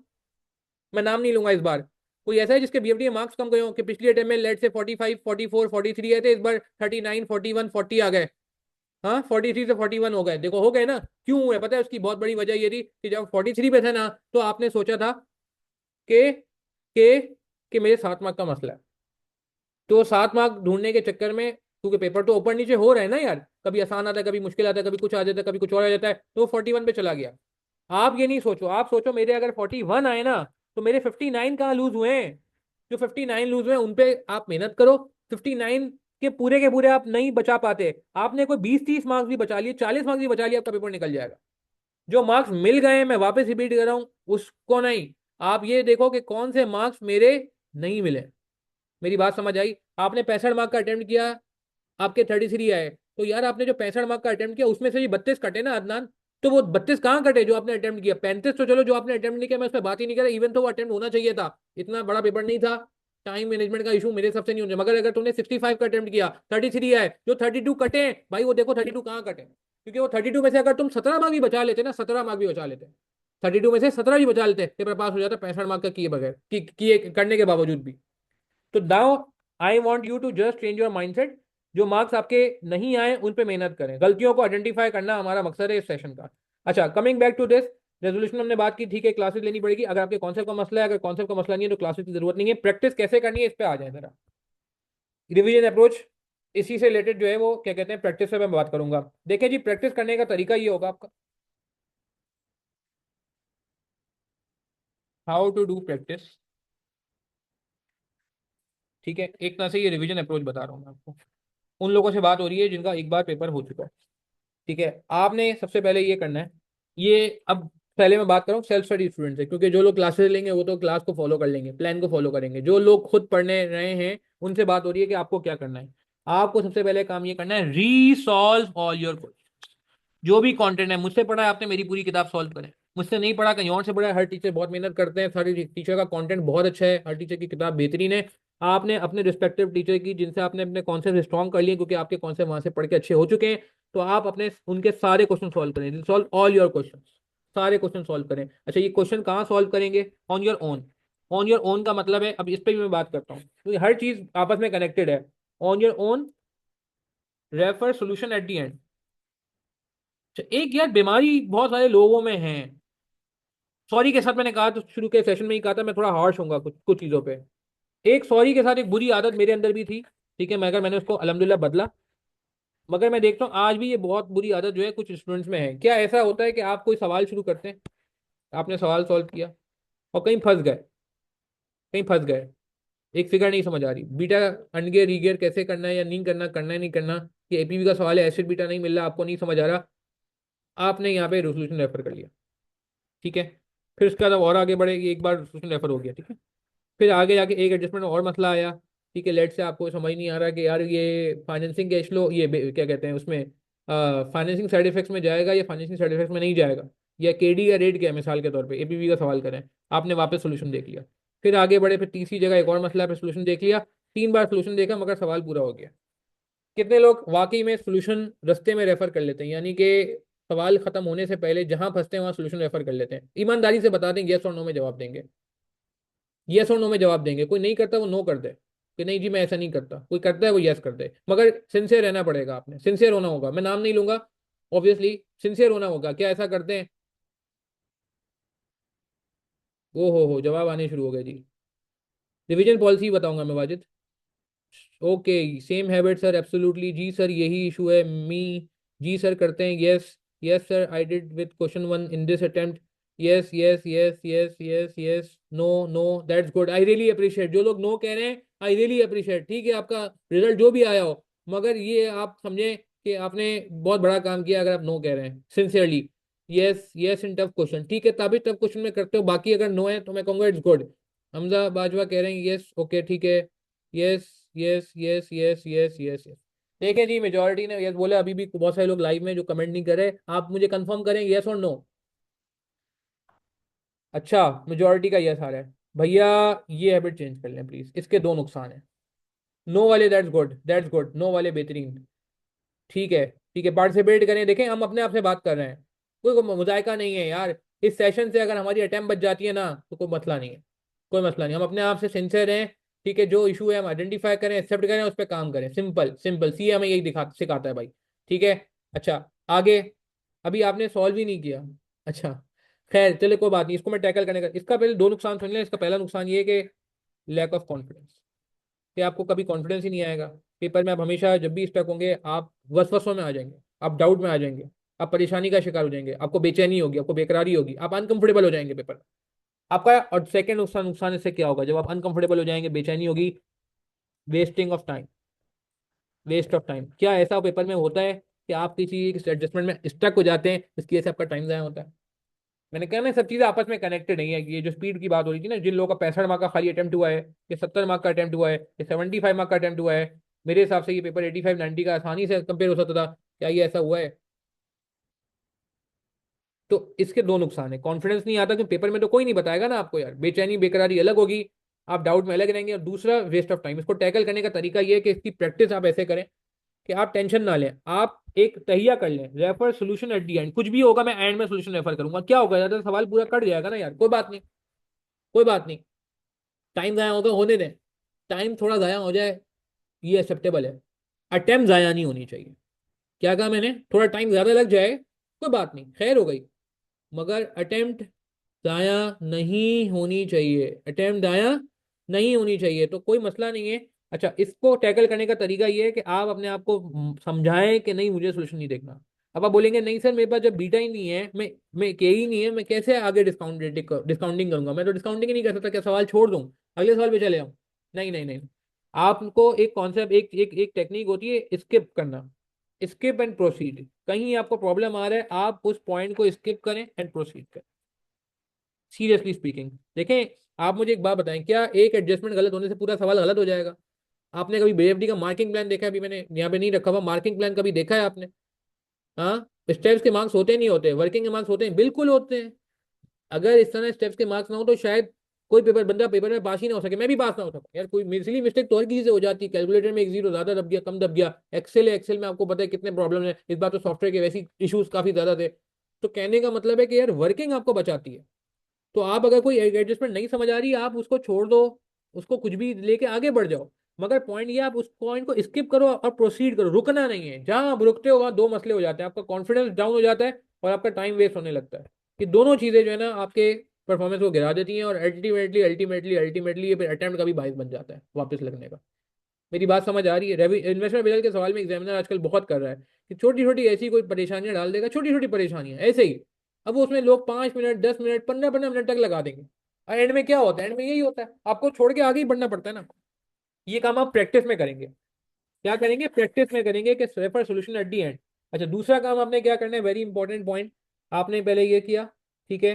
और अच्छा, इसको मैं बल्कि पॉइंट नंबर 2 इसको मैं और उसको तोड़ के लिखता हूँ ताकि आपको समझ आ जाए। आपने क्वेश्चन किए सारे खुद से, refer solution, correct solution at the and, and ठीक है। अच्छा, उसके बाद आपने क्या करना है, third very important point, third very important point, compare, या ये कह लें identify your mistakes, identify and write down your mistake. In fact मैं ये कहूँगा, मिसाल के तौर पे आपने पूरा सवाल सॉल्व कर लिया, और आपको पूरा सवाल सॉल्व करने के बाद पता चला मेरे चार प्रॉब्लम आए, कितने इश्यूज आए, चार आए, अब उन चार को लिख लें, अब उन चार को लिख लें। ठीक है ना, क्या करें, उन चार को लिख लें। अच्छा, दो तरह की गलतियां होंगी, एक गलती होगी सिली मिस्टेक। क्या मतलब हुआ, कि मुझे आता तो था, मगर मैंने वर्किंग में मिस्टेक कर दी, मैंने फिगर गलत देख ली, हाँ, मैंने गलती से कुछ और देख लिया, मुझसे रीडिंग में मिस्टेक हो गई। सही है, सिली मिस्टेक कह लें, रीडिंग मिस्टेक कह लें। ये वो है कि कॉन्सेप्चुअल मसला नहीं है आपका, कॉन्सेप्ट आपको पता था मगर वो पेपर की मूवमेंट में या प्रैक्टिस की मूवमेंट में मिस हो गया। और दूसरी होती है कॉन्सेप्चुअल मिस्टेक्स। दोनों तरह की मिस्टेक्स को लिखें, बाइफरकेट कर। कॉन्सेप्चुअल मिस्टेक्स हैं तो हमें क्या करना पड़ेगा, स्ट्रेंथन द कॉन्सेप्ट, उस कॉन्सेप्ट को स्ट्रेंथन करें, रिवाइज करना है रिवाइज करें, लेक्चर लेना है लेक्चर लें, मगर उस कॉन्सेप्ट को, ये अप्रोच आप फॉलो करेंगे प्लीज। कितने लोग ये अप्रोच वाकई फॉलो करते हैं, कोई है? इसको मैं कहता हूँ मिस्टेक लॉग। ये डॉक्यूमेंट बहुत इंपॉर्टेंट डॉक्यूमेंट है, बिल्कुल सही का बिलाल। इस डॉक्यूमेंट को मैं कहता हूँ, इसका डॉक्यूमेंट का नाम क्या है, ये डॉक्यूमेंट है मिस्टेक लॉग। कितने लोग हैं जो इस अप्रोच से मिस्टेक लॉग बनाते हैं? यस और नो में जवाब दें, यस और नो में जवाब दें। वेरी गुड, जो लोग बनाते हैं आई रियली अप्रिशिएट। यस और नो में जवाब दें प्लीज, देखें इतने सारे लोग लाइव में आए हुए हैं, मैं मुझे पार्टिसिपेशन चाहिए आपका। आप अपने साथ सिंसियर रहें प्लीज, पार्टिसिपेट करें।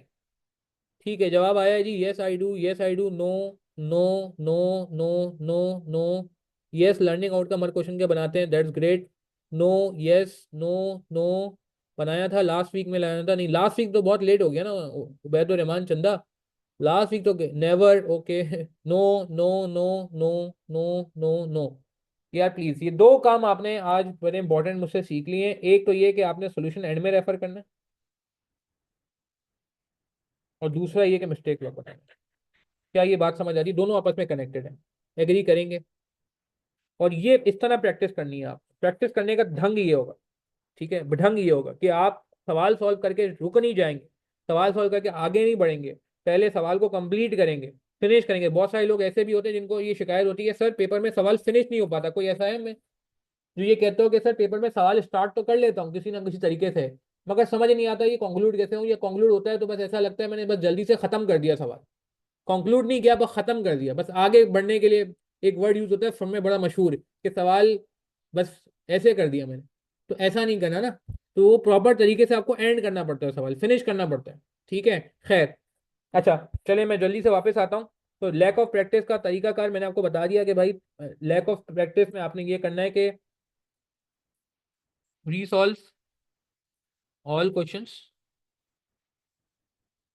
And number two, mistake log, prepare mistake log. ठीक है जी, जो लोग प्रैक्टिस करेंगे, जो बहुत सारे लोग हैं री अटेम्प्ट स्टूडेंट्स हैं, उनको ये काम करना पड़ेगा। ठीक है। अच्छा जी, आगे चलते हैं एग्जाम सॉफ्टवेयर। अच्छा, एग्जाम सॉफ्टवेयर से पहले मैं एक चीज पे और बात कर लूँ, मैं भूल ना जाऊंगा, ये इंपॉर्टेंट है। जो लोग सेल्फ स्टडी कर रहे हैं कि सर हम आगे कैसे बढ़े, ठीक है, मैं इस पे बात करता हूँ, ये मुझे इन सब चीजों पे मैं बात करूंगा। इस सेशन देखें है ही इंपॉर्टेंट, रिवीजन कैसे करना है, उसमें प्रैक्टिस कैसे करनी है मैंने आपको बता दिया। ठीक है, मिस्टेक लॉग कैसे बनाना है मैंने आपको बता दिया। मिस्टेक लॉग किसी भी उर्दू जबान में बना लें, अंग्रेजी जबान में बना लें, पश्तो में बना लें, फारसी में बना लें, जिसमें ही बनाएं, मगर मिस्टेक लॉग जरूर बनाएं प्लीज, वो आपके अपने लिए होगा, वो आपको एंड में हेल्प करेगा। अच्छा, सवाल, how to proceed from here, आगे कैसे बढ़े? जो लोग सेल्फ स्टडी कर रहे हैं पहले मैं उनसे बात कर लेता हूँ। भाई, सबसे पहले आपने क्या करना है, सबसे पहले complete revision of whole course by solving all questions in your book. जो भी बीएफडी की बुक आप फॉलो करते हैं, मेरी फॉलो कर रहे हैं, जो मुझसे पढ़ चुके हैं, तो भैया एक एक सवाल आपने वापस करना है, वापस करना है सवाल।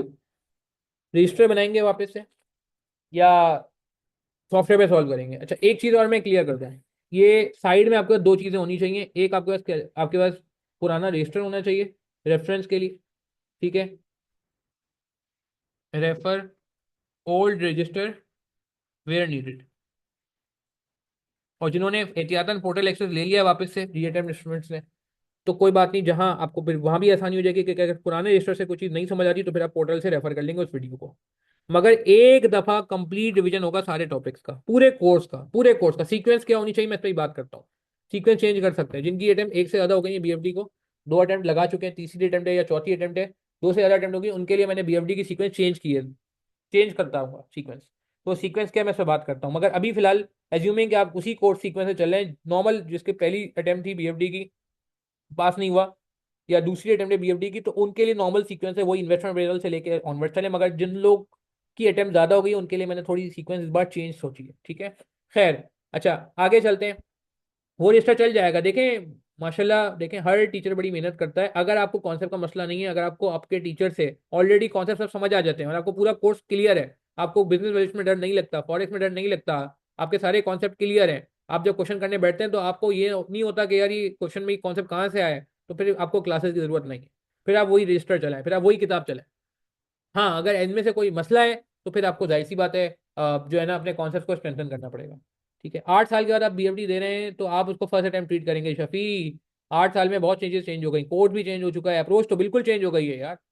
नहीं, आपको तो ऐसे पढ़ना पड़ेगा बीएफडी जैसे कोई फर्स्ट अटेम्प्ट वाला बच्चा पढ़ रहा होता है बीएफडी, सीरियसली स्पीकिंग, क्योंकि हमें तो ये याद नहीं होता, अल्लाह माफ करे कि परसों खाना क्या खाया था, सीरियसली स्पीकिंग हमारी मेमोरी का तो ये हाल है यार। तो 8 साल पहले आपने क्या पढ़ा था, आई रियली डोंट नो। वो आप रजिस्टर भी पता नहीं कहाँ चला गया होगा, और आपको शायद याद भी नहीं होगा। तो मेरे ख्याल से आप you should take it as a first attempt student, आप अपने आपको फर्स्ट अटेम्प्ट स्टूडेंट, मगर ये इम्पॉसिबल नहीं है। आप ये जहन में नहीं रहिएगा कि 8 साल बाद दे रहा हूँ तो क्या होगा, कुछ नहीं होगा, आप टेंशन ना लें। आप बस वो गाइडेंस जो दी जाएगी, जो प्लान किया जाएगा, ये पूरा प्लान हमने बनाया हुआ है स्टूडेंट्स के लिए। अगर आप अभी भी शुरू करते हो ना शफी, क्या कहते हैं, तो ये देखो पूरा प्लान है हमारे पास। ये प्लान तो खैर पुराना हो गया, अब एक नया प्लान मैंने अभी बनाया है उनके लिए जो लोग रिजल्ट के बाद ज्वाइन करेंगे। ये पूरा प्लान अवेलेबल है। ये 8 21 जनवरी से था, रिजल्ट के अगले दिन से, खैर अभी थोड़ा लेट हो गए आप। तो ये पूरा डेट वाइज प्लान है, रोजाना एक एक लेक्चर लेते हैं आप, रोजाना एक लेक्चर लेते हैं, ठीक है। 3 नंबर लेक्चर आप 3 फरवरी को लेते हैं, रोजाना एक लेक्चर लेते हैं सिर्फ आप, ठीक है ना। 1.5 2 घंटे का एक लेक्चर है, तो ये आपका कोर्स बहुत ही आसानी से, सिर्फ एक लेक्चर रोज लेने से, वीडियो एक नहीं लेक्चर एक, क्योंकि लेक्चर को हमने वीडियोस में ब्रेक किया हुआ है। तो ये देखें आपका 30 अप्रैल को खत्म हो रहा है, 30 अप्रैल को खत्म हो रहा है। क्या चाहिए यार, ठीक है ना, क्या चाहिए आपको। तो कहने का मतलब है कि जो है ना, चीज़ें बहुत आसान हो सकती हैं। 30 अप्रैल मतलब पेपर से महीने से ऊपर आपके पास बचा होगा। अच्छा, मेरा प्लान आप फॉलो करें ऑलरेडी, अच्छा आप हमारे स्टूडेंट हैं तो आपने 10 दिसंबर वाला प्लान फॉलो करें, फिर आप ये वाला प्लान फॉलो करे होगे जो मैंने ये इससे पहले प्लान बनाया था, ये वाला ना 10 दिसंबर वाला, 11 दिसंबर वाला। हाँ बस सही है, आप इसको फॉलो करें, इसको फॉलो करें फिर आप। और आज आप कहाँ होने चाहिए, आज क्या है, 25 दिसंबर है मेरे ख्याल से, 25 जनवरी है, तो आप लेक्चर नंबर 32 पे कम अज कम होने चाहिए, कम अज कम, कम अज कम। आप अच्छा, वो आप 48 पे हैं यार, आप तो छा गए माशाल्लाह। चलिए ज़बरदस्त, मगर ये रियली अप्रिशिएट आप ये सेशन ले रहे हो ताकि आप जो है ना ये इन सारी गलतियों को वो ना करो। अच्छा, दूसरा काम आपने क्या करना है, अभी ये हो गई बात कंप्लीट रिवीजन। दूसरा काम आपने ये करना चाहिए, इट विल टेक टाइम, ये ऐसा नहीं रातों रात हो जाएगा। दूसरा काम आपने ये करना है कि अटेम्प्ट वाइज पेपर सॉल्व करना है। अच्छा, ये मैं बात करता हूँ ये सॉल्व किस तरह होगा, इसके लिए आप 2 काम कर लें। ऑप्शन 1 में आपको दे रहा हूँ और ऑप्शन 2 में आपको दे रहा हूँ, ऑप्शन 3 में आपको नहीं दूंगा। ऑप्शन 1 और ऑप्शन 2 सुन लें। या तो ये आप ये करें कि 100% इसको सॉल्व करें, न्यू रजिस्टर। रजिस्टर का अपना एक बेनिफिट है, रजिस्टर का अपना एक फायदा है कि पूरा आप नए रजिस्टर में बात करें। अच्छा, जो लोग क्लासेस ले रहे हैं वो तो रजिस्टर ही बनाएंगे, वो तो रजिस्टर ही बनाएंगे, मगर जो लोग सेल्फ स्टडी पे जा रहे हैं उनको मैं 2 ऑप्शन दे रहा हूँ कि या तो आप ये करो कि 100% बनाओ रजिस्टर, यानी कि रिटर्न फॉर्म में। और जो अटेम्प्ट वाइज पेपर सॉल्व करेंगे ना, क्योंकि कंप्लीट रिवीजन के बाद आपने करना है solve at least at least 8 papers attempt wise, 8 pass papers attempt wise, attempt wise pass papers in exam environment, in time constant, with time constant in exam soft.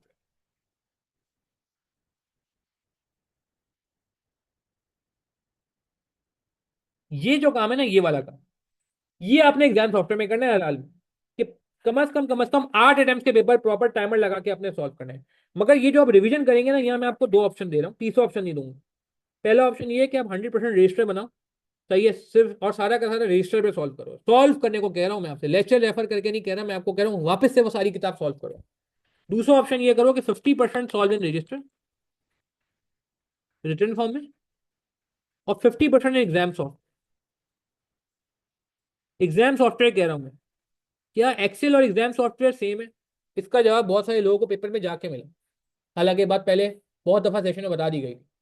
क्या exam software और एक्सेल सेम है? जवाब दें। क्या एक्सेल में solve करना और exam software में सॉल्व करना बराबर है? ईमानदारी से बताइएगा, क्योंकि बहुत सारे लोग ऐसे हैं जो पेपर दे चुके हैं, उनको पता है ये बात मैं क्या कह रहा हूँ।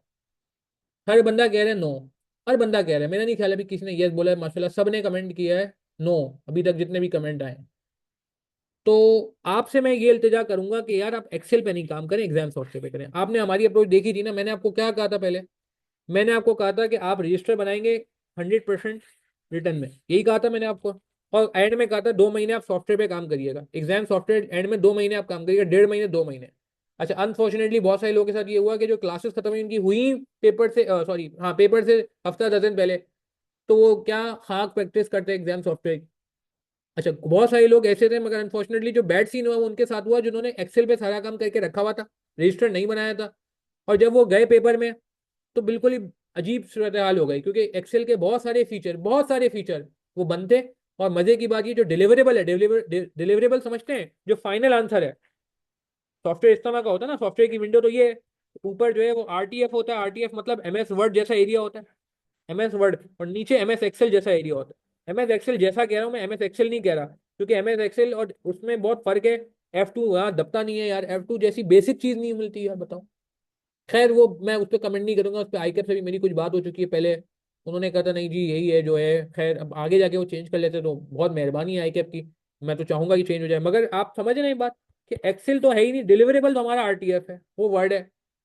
तो कहने का मतलब है, हाँ एसीसी का कभी बेहतर है, खैर मैं उस पर नहीं कंपेरिजन करूंगा, बुरा मान जाएंगे आईकैप वाले।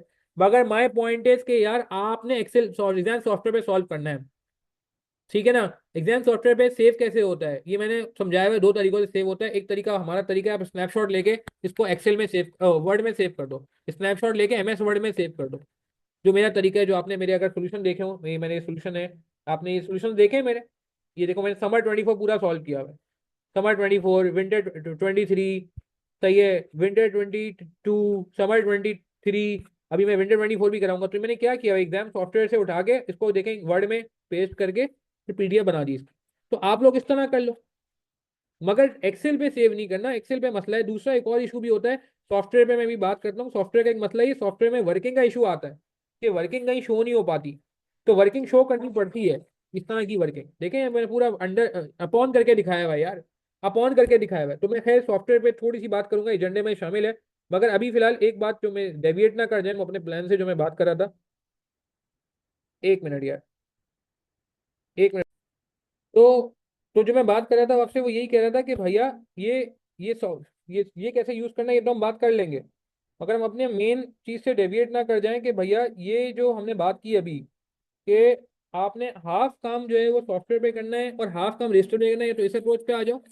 या फिर आप ये करो कि पूरा 100% रजिस्टर बनाओ, सॉफ्टवेयर बाद में कर लेना। मगर ये बात ध्यान में रहे कि आपने सॉफ्टवेयर प्रैक्टिस करनी है, एक्सेल पे नहीं करनी। कोई बात नहीं, थोड़ी परेशानी होगी ना, तो यार जितनी परेशानी अभी झेल सकते हैं झेल लें। पेपर की परेशानी जो है ना, वो 6 महीने आपको पीछे ले जाती है, 6 महीने आपके जाया करा देती है, वो हम नहीं चाहते। वो हमने अभी तैयार कर लिया, वादा कर लिया अपने आप से, लिख के भी लगा देंगे कि हमने इसी बार पेपर अटेम्प्ट निकालना है, तो हर काम वो करना है जिससे इंशाल्लाह इस बार पेपर निकले। कोई रिस्क नहीं लेना ऐसा कि हम कहें कि यार अगर ऐसा नहीं हुआ तो वैसे हो जाएगा, नहीं, अपनी तरफ से सारी की सारी बातें पूरी करके जानी है। हमेशा उसूल ये होना चाहिए कि हम अपना बेस्ट लगाएं, हमारी तरफ से सारी चीज़ें पूरी हों, और फिर अल्लाह ताला पे छोड़ दें। हम खुद कुछ ना करें, अल्लाह ताला पे छोड़ दें बगैर कोशिश किए, नहीं, हमारी तरफ से मेहनत और कोशिश पूरी हो, पूरी ईमानदारी के साथ। बाकी अल्लाह के हाथ में, अल्लाह चाहे तो पास कर दे, चाहे तो नहीं करे, मगर हमारी तरफ से कोई रत्ती बराबर भी जो है ना वो कमी नहीं होनी चाहिए। खैर, coming back to the point, आपने फिर ये काम करना है कि आपने अटेम्प्ट वाइज पेपर सॉल्व करना है। Last but not the least, जो लोग नहीं कर रहे यार unfortunately, return practice of theory, ये एक जो है ना मेरा दर्द है बहुत ज्यादा, कि यार लोग थ्योरी को नहीं फॉलो करते। और ये भी मैंने कहा, अच्छा एक जो है वो बात कर लेता हूँ कि 183 आवर्स का कोर्स कैसे खत्म होगा। वो तो मैंने पीछे आपको प्लान दिखाया। तो एक चीज मैंने आपको कहा था, थ्योरी का एक बहुत बड़ा मसला है कि लोग थ्योरी नहीं कर पाते। पॉइंट नंबर 6 में मैंने लिखा था better performance in theory. Theory कैसे कवर करनी है इसको मैंने एजेंडे में भी शामिल किया हुआ है। सॉफ्टवेयर पे क्या बात करनी है मैंने उस पर बात कर रहा हूँ मैं। थ्योरी से रिलेटेड यार हमारे 3 हैंडआउट बने हुए हैं। देखे हैं आपने हैंडआउट थ्योरी के? ये हैंडआउट अगर आपके पास नहीं है मैं आपको व्हाट्सएप ग्रुप का लिंक दूंगा, आप ज्वाइन कर लीजिएगा, मैं वहीं हैंडआउट शेयर कर दूंगा। ये थ्योरी का हैंडआउट, एक मिनट मैं आपको दिखाता हूँ।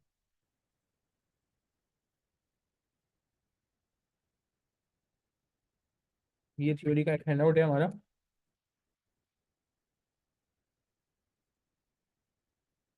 आ गया जी। ये जितनी भी थ्योरी हमारी किताब में वो सारी एक हैंडआउट में जमा कर दी गई। ये 100+ पेजेस हैंडआउट है, ये आप लोगों के पास है। हम्म। व्हाट्सएप में पिन कर दूंगा, व्हाट्सएप में पिन भी कर दूंगा। वैसे फिर भी मुझे बताएं, ये देखा है आपने? सॉल्व कर लिया?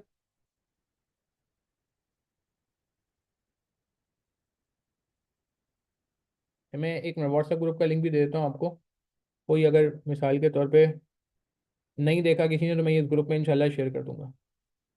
चैट मेरे पास आ रही है जी।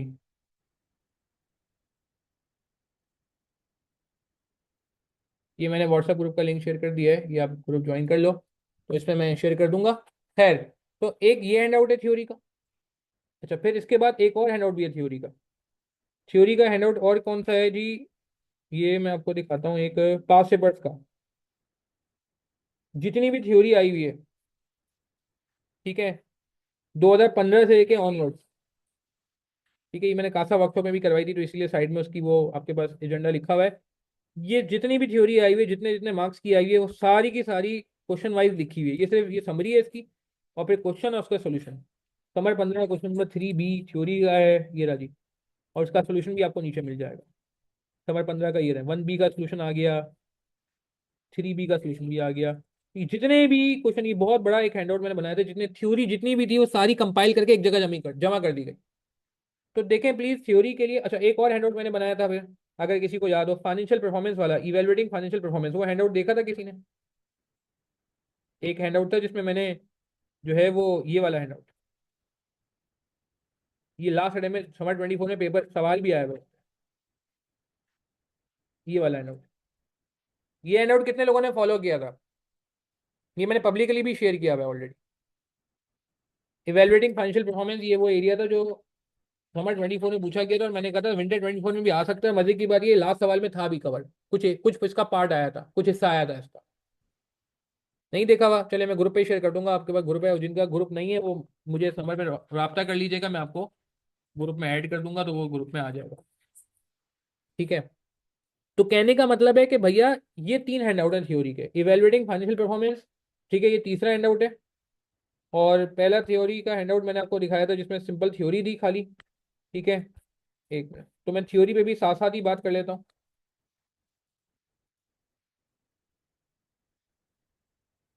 सेशन काफी लंबा हो रहा है, नहीं हम इसको एंड कर देंगे, आई थिंक 15 मिनट्स, 10-15 मिनट्स में एंड हो जाएगा।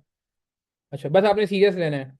अच्छा, पहले तीनों फाइलें मैं शेयर कर दूंगा ग्रुप में, आप ग्रुप ज्वाइन कर लें आप लोग। पहला हैंडआउट है थ्योरी का कि इसमें सारी थ्योरी मैंने जमा कर दी गई। ठीक है। दूसरा हैंडआउट है theory pass papers, from BFD pass papers. तीसरा हैंडआउट है इवेलुएटिंग फाइनेंशियल परफॉर्मेंस, इसमें रेशियो एनालिसिस वगैरह सब कुछ रिलेटिंग फाइनेंशियल परफॉर्मेंस। यही था ना मेरे ख्याल से नाम। ये 3 हैंडआउट है, और इसके अलावा इनकी वीडियोस भी अवेलेबल है यूट्यूब पे। अच्छा, ये अटेम्प्ट वाइज जब आप पेपर करोगे तो इसकी भी मेरी वीडियोस अवेलेबल है, तकरीबन 4-5 अटेम्प्ट की यूट्यूब पे प्रॉपर क्वेश्चन वाइज मेरे चैनल पे। तो आप यूट्यूब चैनल से इसकी थ्योरी के भी, मैं बल्कि थ्योरी की भी वापस वीडियो शेयर करता हूँ। तो थ्योरी के लिए आप ये काम करेंगे। अच्छा, थ्योरी का करने का तरीका सुन लें क्या होगा। रजिस्टर वापस बनाए तो बेहतर है आके, या तो रजिस्टर वापस पूरा बनाए, या 50% रजिस्टर बना लें और 50% सॉफ्टवेयर पे सॉल्व कर लें। सॉफ्टवेयर पे सॉल्व करके भी सेव जरूर करिएगा, सेव जरूर करिएगा ताकि वो डॉक्यूमेंट हो जाए, रिवाइज करने में आसानी हो, क्योंकि आके वो मिस्टेक लॉग भी तो बनाना है। जब तक पूरा खुद से सॉल्व नहीं करेंगे नए रजिस्टर में, तो ये मिस्टेक लॉग कैसे बनेगा? याद आ रहा है मिस्टेक लॉग की बात की थी मैंने। तो जब आप पूरा सॉल्व करेंगे खुद से, तो फिर पता चलेगा ना क्या क्या मिस्टेक्स आ रही हैं। पहली मिस्टेक क्या है, दूसरी मिस्टेक क्या है, तीसरी मिस्टेक क्या है। तो वापस सॉल्व करना है। अब सॉल्व कहाँ करें? या तो आप रजिस्टर पे सॉल्व कर लें पूरा, या आधा रजिस्टर पे सॉल्व कर लें और आधा जो है आप एग्जाम सॉफ्टवेयर पे कर लें। आप समझ रहे हैं मेरी बात? तो ये है। अच्छा, थ्योरी को कवर करने का तरीका, ये समझ लें क्या इंपॉर्टेंट है। थ्योरी कवर करने के लिए ना, हमें सबसे पहले ये करना चाहिए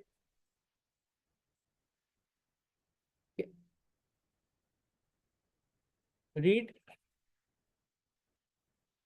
and understand the concept.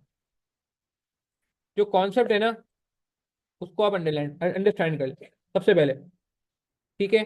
Second number पे ये कर लें, write down bullet points, summary points. कुछ उसके समरी पॉइंट बना लें। ठीक है। उसके बाद आप सॉल्व कर लें, solve theory pass papers from compile handouts.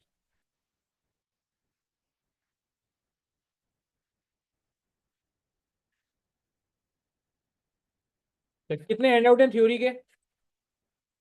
एक, दो, तीन। ये दो काम आपने करने हैंडआउट वन से, कि आपने रीड किया, अंडरस्टैंड किया और फिर समरी बना ली। ये काम आपने करना है हैंडआउट टू। हैंडआउट टू ये हैंडआउट टू। ठीक है। और फिर तीसरा काम भी करना है। तीसरा काम भी करना है।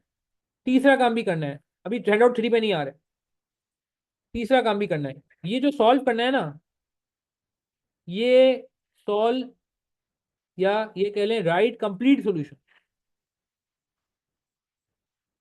कितने लोग ऐसे हैं जो थ्योरी को ओरली करते हैं, और कितने लोग ऐसे हैं जो थ्योरी को सिर्फ और सिर्फ बुलेट पॉइंट बना के छोड़ देते हैं? अभी मैं आपसे वो कैसे पूछूंगा ना कि थ्योरी आप लोगों ने, कितने लोगों ने फुल फ्लेज लिख के सॉल्व की, तो मुझे पता है मेजोरिटी का आंसर नो ही आएगा। अक्सर का जवाब आएगा या तो ओरली की है या बुलेट पॉइंट बनाए। फुल फ्लेज सॉल्व किसी ने नहीं किया, ऐसा है नहीं है, मुझे बताएं ईमानदारी से। अब्दुल्ला कह रहे हैं ओरली की है, अदनान कह रहे हैं ओरली की है, शफी कह रहे हैं बुलेट पॉइंट बनाते हैं, एमएम कह रहे हैं कुछ भी नहीं किया, उबैदुर रहमान कह रहे हैं बुलेट पॉइंट बनाते हैं, एमएम कह रहे हैं रीड कर लेते हैं, बिलाल कह रहे हैं कि रीड करिए सिर्फ 4 दफा। नहीं यार, देखे ना अब आप, देखें तीन तरह के लोग हैं। पहले वो लोग हैं जो सिर्फ रीड करके छोड़ रहे हैं, बल्कि 4 तरह के लोग हैं आप लोगों में से। और आपने चारों में से नहीं बनना, हमने पांचवा बनना है। पहले वो लोग हैं जिन्होंने थ्योरी का किया कुछ भी नहीं, ऐसी की तैसी नहीं देखेंगे, लेक्चर कंप्लीट करें या थ्योरी देखें, पहली तरह के लोग वो हैं। अभी लेक्चर कंप्लीट नहीं हो रहा है, फंग का प्रेशर है, आप थ्योरी की बातें कर रहे हैं यार, थ्योरी कहाँ से आ गई? पहली तरह के वो लोग हैं, लेजेंड्स हैं वो माशाल्लाह। ठीक है ना? खैर, जो कि गलत है भाई, ऐसा नहीं होना चाहिए। दूसरे वो लोग हैं जिन्होंने ओरली पढ़ ली, उन्होंने कहा नहीं यार, एक दफा सर ने इतनी मेहनत से हैंडआउट शेयर किया है, सर इतनी दफा ग्रुप में बोलते रहते हैं, टिप्स वाला ग्रुप आपने देखा होगा, उसमें मैं बहुत बातें कर रहा था, पब्लिक ग्रुप के बहुत सारे लोग थे जो हमसे नहीं भी पढ़ते थे मगर उस ग्रुप का पार्ट थे अल्हम्दुलिल्लाह। तो आप देखते थे कि मैं थ्योरी पे बड़ा फोकस कर रहा हूँ, तो कहते हैं नहीं यार ओरली पढ़ लो चलो। तीसरी तरह के वो लोग होते हैं जो कहते हैं नहीं यार बुलेट पॉइंट बना लो, बुलेट पॉइंट बना लो। ठीक है ना? बुलेट पॉइंट बना लो। और चौथी तरह के वो लोग होते हैं जो मैं समझता हूँ कि जो कहते हैं कि यार चलो कुछ सॉल्व कर लेते हैं। आपने कहाँ जाना है? बहुत सारे लोग मुझे पता है वन पे हैं, कुछ लोग टू पे हैं, कुछ थोड़े बहुत लोग थ्री पे हैं। फोर पे बहुत कम लोग होंगे होंगे ऐसा नहीं है, कुछ लोग थे जो मुझे कह रहे थे कि सर हमने सॉल्व किया, मगर आपको फोर पे आना है। फोर पे भी नहीं आना, आपने फाइव पे आना है। आपने फाइव पे आने के, जब आप पूरा सॉल्व कर लेंगे तो आपने अब क्या काम करना है, उसके बाद आपने करना है कि compare your answer with suggested solution, जो मैं थोड़ी देर पहले कैलकुलेशन के लिए कह रहा था।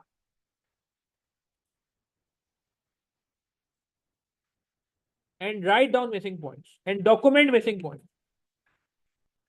ये मैं अभी एमएसआई का सेशन ले रहा था 12 बजे सुबह, मैंने उनको भी ये बात बोली। एमएसआई तो ज्यादा थ्योरेटिकल है ना, मैंने उनको भी ये बात बोली। इसका भी मिस्टेक लॉग बनाए यार।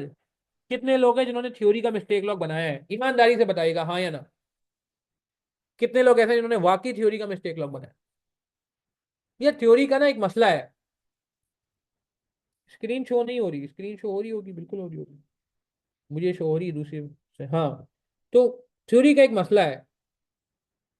माजरत के साथ मैंने कहा था ना कुछ जगहों में मैं हार्श हो जाऊंगा। माजरत के साथ थ्योरी की वेटेज देखें, और थ्योरी पे एफर्ट देखें, थ्योरी की वेटेज देखें और थ्योरी पे एफर्ट देखें आप तरह। ये देखें कितने कितने मार्क्स की थ्योरी आई हुई है। 28 मार्क्स की आई 2015 में। तो चले नीचे छोड़ दें, नीचे से चलते हैं। 2024 का भी मैंने अपडेट किया हुआ है, वो इसमें मेरे ख्याल से इसमें नहीं आया हुआ। 30 मार्क्स की थ्योरी, विंटर 23, ज्यादा पुरानी बात नहीं। 33 मार्क्स की थ्योरी, ज्यादा पुरानी बात नहीं। 40 मार्क्स की थ्योरी, ज्यादा पुरानी बात नहीं, विंटर 22। 34 मार्क्स की थ्योरी, ज्यादा पुरानी बात नहीं। आप एवरेज निकालें, क्या आ रहा है, एवरेज निकालें, 35 के करीब आ रहा है, नहीं आ रहा, चेक करें। 33 तो आ ही रहा होगा, देखें चेक करें क्या एवरेज आ रहा है। हाँ, 34 + 40 74, 74 + 33 107, 107 + 33 30, 137, 137 डिवाइड बाई 4। हाँ, 34 आ रहा है average, 34.25 if I am not wrong. ऐसा ही है, बगैर कैलकुलेटर के कर लिया मैंने, हो सकता है कोई गलती हो गई हो भाई, सॉरी। 34.25 आ रहा है इसी के आसपास। हम्म। ये मैंने ऐसे ही बगैर, अलहमदुलिल्लाह मैथ से स्ट्रॉन्ग है बचपन से ना।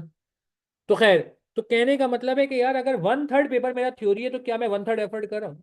अपने दिल पे हाथ रख के मुझे बताएं, क्या थ्योरी को 1/3 टाइम दे रहे हैं? मैं उनसे शिकवा नहीं कर रहा हूँ जो थ्योरी को थोड़ा बहुत पढ़ते हैं, वो कम से कम कुछ तो पढ़ लेते हैं। मगर जो लोग बिल्कुल नहीं पढ़ते या बुलेट पॉइंट बना के छोड़ देते हैं या सिर्फ रीड करके छोड़ देते हैं, यार आप मुझे बताओ ईमानदारी से, क्या हम इंसाफ कर रहे हैं? 1/3 पेपर आपके सामने है, और उनकी आज से नहीं है। चलो यहाँ 12 मार्क की आई है, 36 मार्क की भी आई हुई है थ्योरी पहले। 24 अब रिसेंट अटेम्प्ट हैं ये सारी।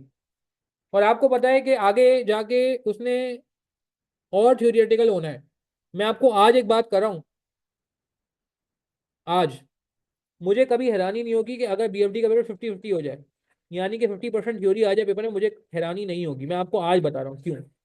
क्यों? क्योंकि बीएफडी जैसे पेपर जो एसीसीए में है या आईसीडब्ल्यू में है, वहां पे मैं आपको बताऊं सीरियसली स्पीकिंग, वहां पे 50 से ज्यादा मार्क की थ्योरी आती है। मैं आपको सीरियस बता रहा हूँ। एसीसीए में दो पेपर है इसके, एफएम है और एएफएम है, जिसे F9 और P4 कहते हैं, कहते थे खैर। दोनों पेपर मैंने दिए हुए हैं, मैंने इसी से भी किया हुआ है अल्हम्दुलिल्लाह, तो मैं जानता हूँ ये बात, मैंने पढ़ाया भी इसी से कुछ टाइम। तो भाई वहां पे थ्योरी 50% आती ही आती है। आई कैप का एग्जामिनर आप पे मेहरबान है, आप माने या ना माने, यार मैं सीरियस बता रहा हूँ। पेपर इजी तो हो जाएगा, मगर बात ये, जिसने थ्योरी की प्रैक्टिस नहीं की होगी, जिसने थ्योरी को लिख के नहीं किया होगा, उसको प्रॉब्लम होगी। यार आप खुद सोचो ना, अगर आपने एक तजुर्बा किया ही नहीं है, आप थ्योरी को लिख के ही नहीं गए हो, आप सिर्फ बुलेट पॉइंट बना के गए हो या आप सिर्फ ओरली पढ़ के गए हो, तो पेपर में आप मानो या ना मानो, यार अकल मेरी नहीं मानती कि आपको कोई प्रॉब्लम नहीं होगा, आपको प्रॉब्लम होगा, डेफिनेटली होगा। आप मानो या ना मानो, तो प्लीज यार थ्योरी को सीरियस लें। ठीक है। और बस सेशन को एंड करने पे चलते हैं, काफी हमने इस पे बात कर ली है। ठीक है, तो कहाँ गया जी? ये रहा जी हमारा सेशन। एक मिनट, रीसेंट अटेम्प्ट बाद में देखेंगे, हाँ। ये रहा। तो coming back to the point, तो थ्योरी के लिए यार ये काम करना पड़ेगा प्लीज यार। एजेंडे में था ना थ्योरी हमारी वीक है, इस वजह से पेपर पास नहीं हुआ। आपको ये काम करना पड़ेगा, 3 हैंडआउट मैंने आपको बता दिए, और ये 4 काम करना है। थ्योरी का मिस्टेक लॉग बनाना पड़ेगा, अगर आप थ्योरी का मिस्टेक लॉग नहीं बनाते सॉरी के साथ, मुश्किल हो जाएगी। थ्योरी के साथ इंसाफ करना पड़ेगा। ठीक है जी, चलें, मेरे ख्याल से हमारी काफ़ी सारी बातें हो गई हैं, एक दफ़ा एजेंडा देख लेते हैं। पॉसिबल रीजंस क्या हैं, इसके रेजोल्यूशन को हम कंप्लीट कर लेते हैं। रिवीजन अप्रोच मैंने आपको बता दिया कि कैसे करना है। रजिस्टर को अपने फॉलो करना है, पिछली दफ़ा के रजिस्टर को फॉलो करना है। फोकस आपने सॉफ्टवेयर पे रखना है, सॉफ्टवेयर आप अभी से भी शुरू कर सकते हो। 8 अटेम्प्ट अपने लिख के प्रॉपर मतलब 100% सॉल्व करनी है सॉफ्टवेयर पे। थ्योरी कैसे कवर करनी है इस पर बात करनी है, December 24 के पेपर को देखते हैं। अच्छा एक मिनट जल्दी से इसको कंप्लीट कर लेते हैं। अच्छा, एग्जाम सॉफ्टवेयर के लिए हमने क्या कहा? प्रैक्टिस, या ये कह लें कि रिवीजन, या रीसॉल्व क्वेश्चंस वाइल प्रैक्टिसिंग इन सॉफ्टवेयर। तो आप सॉफ्ट रीसॉल्व करें क्वेश्चन को तो उस वक्त करेंगे, और अटेम्प्ट वाइज पास्ट पेपर्स ये भी आप सॉफ्टवेयर पे करें। और मैं सीरियस बता रहा हूँ, जब आप इतनी प्रैक्टिस करके जाएंगे तो सॉफ्टवेयर मुश्किल नहीं लगेगा। वो आप एडमिन से कांटेक्ट कर लें, अदनान, व्हाट्सएप ग्रुप पे एडमिन का नंबर आ रहा होगा, उनसे कांटेक्ट कर लीजिएगा अगर आपको हमारी किताब चाहिए हो तो। बिल्कुल। पैनिक अटैक के लिए हम क्या करेंगे जी? पैनिक अटैक के लिए जल्दी से बता दें, अगर किसी को पैनिक अटैक हो रहा है तो यार पहले तो आप मुझे एक बात बताएं, अगर कोई बंदा फुल कोर्स पढ़ के जाता है तो उसको तो ये ट्रस्ट होना चाहिए कि यार मैं पूरी तैयारी से आया हूँ तो मेरा पेपर तो पास होना चाहिए ना। तो आप अपने आप को ये समझाएं। पहली बात तो ये कि आप कंप्लीट प्रिपरेशन के पेपर में जाएं। डोंट लीव एनी टॉपिक, कि आपको डर आ रहा हो कि यार ये आ गया तो क्या होगा, वो आ गया तो क्या होगा। एनी टॉपिक 100% कवरेज पे जाएगा, और एग्जामिनर 100% कवरेज पे जा रहा है। तो सबसे पहले तो आपको साइकोलॉजिकली आपको डर नहीं होगा कि यार मेरे साथ कोई बुरा तो बुरा नहीं हो सकता। अगर आप पूरी तैयारी करके गए हो, क्यों बुरा होगा यार, क्यों बुरा होगा। ठीक है ना।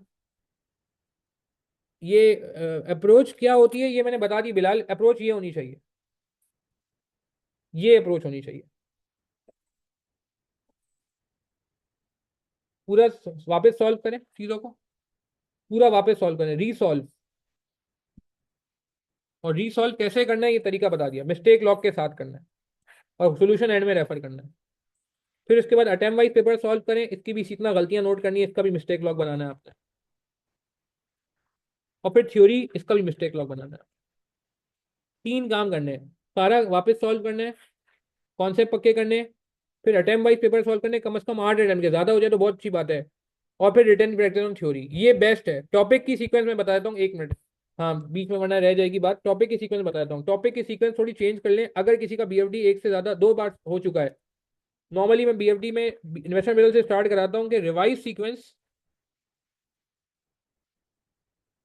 फॉर ओल्ड स्टूडेंट्स, जो पुराने स्टूडेंट्स हैं जिनका नहीं पास हो पा रहा, और वो 2 दफा ऑलरेडी प्रिपेयर कर चुके हैं, तो उनके लिए पहली उनके लिए सीक्वेंस ये हो सकती है कि वो स्टार्ट करें फॉरेक्स से। क्योंकि हमेशा ऐसा होता है कि हम इन्वेस्टमेंट मिडल से स्टार्ट करते हैं, फॉरेक्स तक जब पहुंचते हैं तो उस वक्त तक पेट्रोल खत्म हो चुका होता है, फ्यूल खत्म हो चुका होता है, हमारा हिम्मत जवाब दे चुकी होती है, टाइम कम रहता है हमारे पास रिविजन करने के लिए, तैयारी कम कम हो जाती है उसकी बेचारे की। तो आप स्टार्ट इस बार फॉरेक्स से करें, एग्री करेंगे। फिर आप आ जाएं वैक पे, जो कि कॉस्ट ऑफ कैपिटल है। ठीक है, इन्वेस्टमेंट मिडल के बाद वैक ना करें, पहले कर लें। मगर ये उससे बात हो रही है जो ऑलरेडी पढ़ चुका है, ऑलरेडी 2 बार कम से कम बीएफडी पढ़ चुका है। जो पहली बार पढ़ रहा है उसके लिए सीक्वेंस हॉरिबल है, हॉरिबल। जो पहली दूसरी बार बीएफडी पढ़ रहा है उसके लिए हॉरिबल है, ये वो प्रॉब्लम में आ जाएगा। दूसरी बार भी जो बीएफडी दे रहा है, पहली बार की बजाय सिर्फ एक ही बार पेपर रुका हुआ है, तो भी ये सीक्वेंस फॉलो ना करें, मैं कहूंगा आप फिर नॉर्मल सीक्वेंस फॉलो करें। ठीक है, किसी की तीसरी चौथी अटेम्प्ट है ये उसके लिए है। थर्ड अटेम्प्ट स्टूडेंट्स या मोर, उनके लिए ये सीक्वेंस है कि आप चाहो तो चेंज कर लो, वो भी अगर आपको लगे तो। क्योंकि मुझे लगता है कि फिर पुरानी सीक्वेंस में ये होगा कि शुरू के टॉपिक पक्के होते जाएंगे, बाद के टॉपिक रह जाएंगे। तीसरे नंबर पे इन्वेस्टमेंट अप्रेजल आना चाहिए, क्योंकि क्योंकि इन्वेस्टमेंट अप्रेजल आएगा तो उससे आसानी हो जाएगी मर्जर एक्विजिशन। फिर merger and acquisition, business solution वगैरह जो है वो उसके बाद आएगा। और फिर लास्ट में वो जो अदर टॉपिक्स हैं आपके, डिविडेंड थ्योरीज हो गया, और अभी थ्योरी के जो एरियाज हैं, अदर टॉपिक्स एंड थ्योरी। क्या ये बात समझ आती है, क्लियर है। फॉर्मूला यूज किया है तो फॉर्मूले को मैंने रेफर किया, फॉर्मूला लिख लें तो ज्यादा बेहतर है मैं समझता हूँ। अच्छा, एक और चीज ये कि यार एक चीज का और ख्याल रखना है, आईकैप के सॉफ्टवेयर में एक प्रॉब्लम इस बार मुझे लग रहा है उन्होंने चेकिंग बहुत आसान की है, हल्की की है, मगर आगे प्रॉब्लम आ सकता है। आप यहाँ पे जो वर्किंग करते हैं वो यहाँ पे कहीं ना कहीं रेफर होनी चाहिए, यहाँ से रेफर नहीं होनी चाहिए, यहाँ कहीं शो होनी चाहिए। मिसाल के तौर पर आपने सेल्स कैलकुलेट की है, तो सेल्स 5 सालों की कैलकुलेट की, तो मैं ये नहीं कह रहा 5 सालों की सेल रिकॉर्ड करें, कोई 1 साल की सेल की वर्किंग कहीं ऊपर नजर आनी चाहिए आरटीएफ में, क्योंकि ये एरिया एग्जामिनर के पास नहीं जाता, फ्रंट पेज पे लिखा हुआ है। ये पेपर ये एरिया एग्जामिनर के बाद नहीं जाता, तो आप अगर यहाँ कोई काम करते भी हो तो वो उससे छुप जाता है। तो आपको क्या करना है, यहाँ से कॉपी करके वहां लेके जाना है, वो तो सही है, मगर आपने वो कंटेंट लेके जाना है जहाँ पे वर्किंग भी कुछ ना कुछ आ रही हो। जैसे मैंने एग्जांपल दी थी ना आपको, मैंने भी आपको दिखाया था, वापस दिखाया था कि देखें ये छोटी छोटी बातें, इनका ख्याल रखना होगा। जैसे मैंने आपको एक चीज दिखाई थी, ये रही। ठीक है, ये देखेंगे वर्किंग की,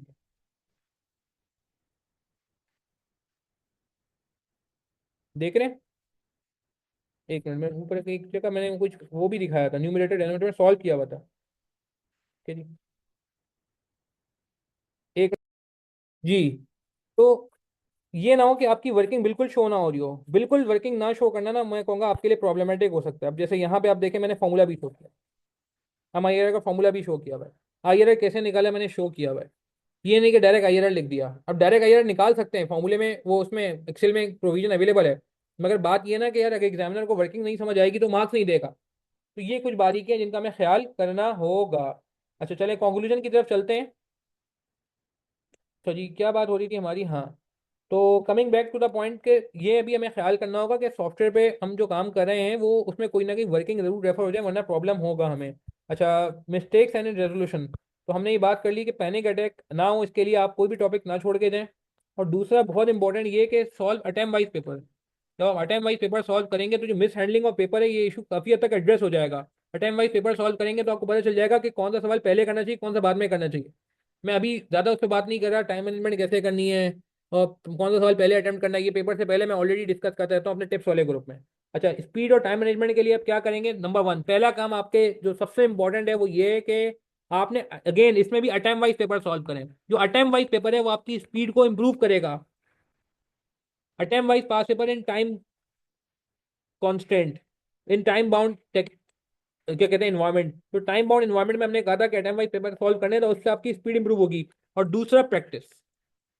अच्छा, दो रीजन है जिसकी वजह से स्पीड कम होती है। आप में से कोई ऐसा है जिसकी स्पीड स्लो है? यस और नो में जवाब दें। मेरी कल एक बच्चे से बात हुई बहुत डिटेल, तो मैंने एंड में उसका रीजन आइडेंटिफाई कर दिया और वो अल्हम्दुलिल्लाह बहुत खुश हुआ कि सर आपने मेरा बिल्कुल सही रीजन आइडेंटिफाई किया है। कोई आप में से ऐसा है जिसको लगता है कि स्पीड बहुत स्लो है? अच्छा, स्पीड स्लो होने के दो ही रीजन है मुझे लगता है, दो ही रीजन है। एक रीजन ये है कि आप सोचते बहुत ज्यादा है, बहुत सोचते हैं, यानी कि कहीं फंस जाते हैं तो बस आपका ये होता है कि यार इसमें क्या करें, ये करें वो करें, मतलब थॉट प्रोसेस में बहुत टाइम लग जाता है। क्या ऐसा है जिसकी स्पीड स्लो है? उनसे बात कर रहा हूँ। एक एक ये पॉसिबल रीजन होता है। दूसरा पॉसिबल रीजन ये होता है कि आप सोचते तो सही हैं, मगर क्या है कि वो आपकी प्रैक्टिस इतनी अच्छी नहीं है, मतलब हाथ सेट नहीं है, प्रैक्टिस कुछ कम है। मुझे दो ही रीजन नजर आते हैं स्पीड कम होने के, सीरियसली स्पीकिंग। या तो आपका थॉट प्रोसेस बहुत एक्सटेंसिव है कि आप बहुत ज्यादा सोच लेते हैं, ओवर थिंकिंग भी कर लेते हैं कभी कभार, या तो ओवर थिंकिंग हो रही है, सॉरी के साथ मैं वर्ड ओवर थिंकिंग यूज कर रहा हूँ। या फिर ये है कि लैक ऑफ प्रैक्टिस है। मुझे कोई तीसरा रीजन नहीं मिला। मैंने बहुत सारे लोगों से बात की, कल भी एक बच्चे से बात हुई तो उसने कहा हाँ सर, मैं थॉट प्रोसेस का मेरा है कि मैं बहुत ज्यादा सोचता हूँ। तो जो लोग बहुत ज्यादा सोचते हैं, ठीक है कोई बात नहीं, मैं आपको ये नहीं कहूंगा आपकी पर्सनैलिटी दिन रात रातों रात चेंज नहीं हो सकती, मगर आप अपने आप को एक बात समझाएं कि ज्यादा सोचने से ना, पेपर में ज्यादा नहीं सोचना है, आपको प्रैक्टिस में ज्यादा सोचना है, आप सोच लें। मगर आप पेपर में आपका टाइम नहीं है, पेपर T20 की तरह है, T10 की तरह है, आपके पास रिएक्शन का टाइम ही नहीं है, टेस्ट मैच नहीं है वो। तो आप अपने आप को पहले से समझा लें कि मुझे जो चीज समझ आएगी मैं करूंगा, नहीं समझ आएगी मैं आगे बढ़ जाऊंगा। वो नहीं, मैंने कहा था skip and proceed, skip and proceed, फलांगे, उर्दू में एक वर्ड होता है फलांगना, फलांगना समझते, जंप करना, कि जंप करके आगे बढ़े। ये चीज इतनी आसानी से नहीं आएगी, ये चीज आएगी प्रैक्टिस से। और अगेन अटेम्प्ट वाइज पेपर में बार बार इसीलिए फोकस करूँ कि जब अटेम्प्ट वाइज पेपर करते हो टाइम कॉन्स्टेंट में, तो ये स्किल डेवलप होने में आसानी होती है। ये स्किल आप यहाँ भी कर सकते हो प्रैक्टिस के दौरान भी, कि आप वहां पर अपना टाइम नोट करो कि आपने 15 मार्क के समझने कितना टाइम लगाया, बस आप नोट कर लो कहीं टाइम। जो आप ये रजिस्टर बना रहे हो, प्रॉपर रीसॉल्व करो सारे क्वेश्चन को, वहां बस टाइम नोट कर लो, आप लिख लो, बस टाइम आपने नोट कर लिया कि कितने मिनट लगे बस। तो उससे ये होगा कि आहिस्ता आहिस्ता आपको रियलाइज होगा कि यार मैं क्या कर रहा हूँ, मुझे तो बहुत ज्यादा टाइम लग रहा है इसमें। हम बहुत सारे लोग ऐसे हैं जो ये मानते हैं कि उनको बहुत टाइम लगता है प्रैक्टिस में, मानते हैं, मगर कहीं लिखते नहीं है कि उन्होंने टाइम कितना रिकॉर्ड किया, ऐसा है नहीं है। कभी डॉक्टर के पास गए, डॉक्टर ने कभी आपको बोला है कि आप बस मुझे ये बताएं अगले 2 दिन बाद आइएगा, मुझे सिर्फ ये बता दीजिएगा कि सुबह क्या बुखार था, दोपहर क्या बुखार था और शाम क्या बुखार था, बस रीडिंग ले लेके कहीं लिख लीजिएगा और फिर 2 दिन बाद आप आए तो मुझे बताइएगा? कभी ऐसा हुआ है किसी के साथ कि कंसल्टेंट ने ये कहा हो आपको? वो कह रहे हैं मैंने दवाई दे दी है, सब कुछ है, आप दवाई खाओ, मगर बस आप एक काम करना कि आप इन मखसूस टाइम पे बुखार रिकॉर्ड करके अपने पास लिख लेना, 2 दिन बाद जब आओगे तो मैं मुझे फिर स्टडी करने में आसानी होगी। तो यही चीज मैं आपको भी कहूंगा कि आप बस फिर टाइम नोट कर लो कहीं।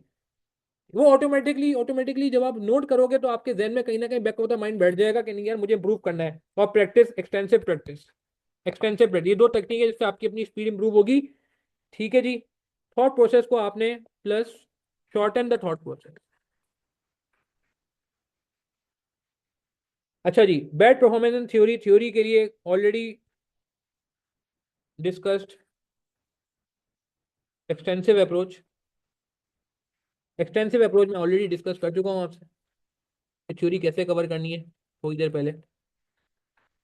फिर उसके बाद लास्ट रह गया माइंड सेट, बात हो गई unable to solve attempt wise question, इसका कोई वो नहीं है, at least 8 attempts should be solved and answer should be compared, at least 8 attempts should be solved in software। And mistake log बनाना है, मिस्टेक लॉग में मैं ज्यादा बात नहीं करूंगा, मैं ऑलरेडी बात कर चुका हूं। क्या ये बातें समझ आ रही हैं? हाँ जी। कुछ फायदा हुआ इस सेशन का? क्या लगता है कि हम इन बातों पे अमल करेंगे तो हमारी अटेम्प्ट बच सकती है? क्या कोई एरिया ऑफ इम्प्रूवमेंट आइडेंटिफाई हुआ? काफी सारे लोगों के मैसेज आ रहे थे मुझे कि सर मुझे तो बिल्कुल समझ ही नहीं आता।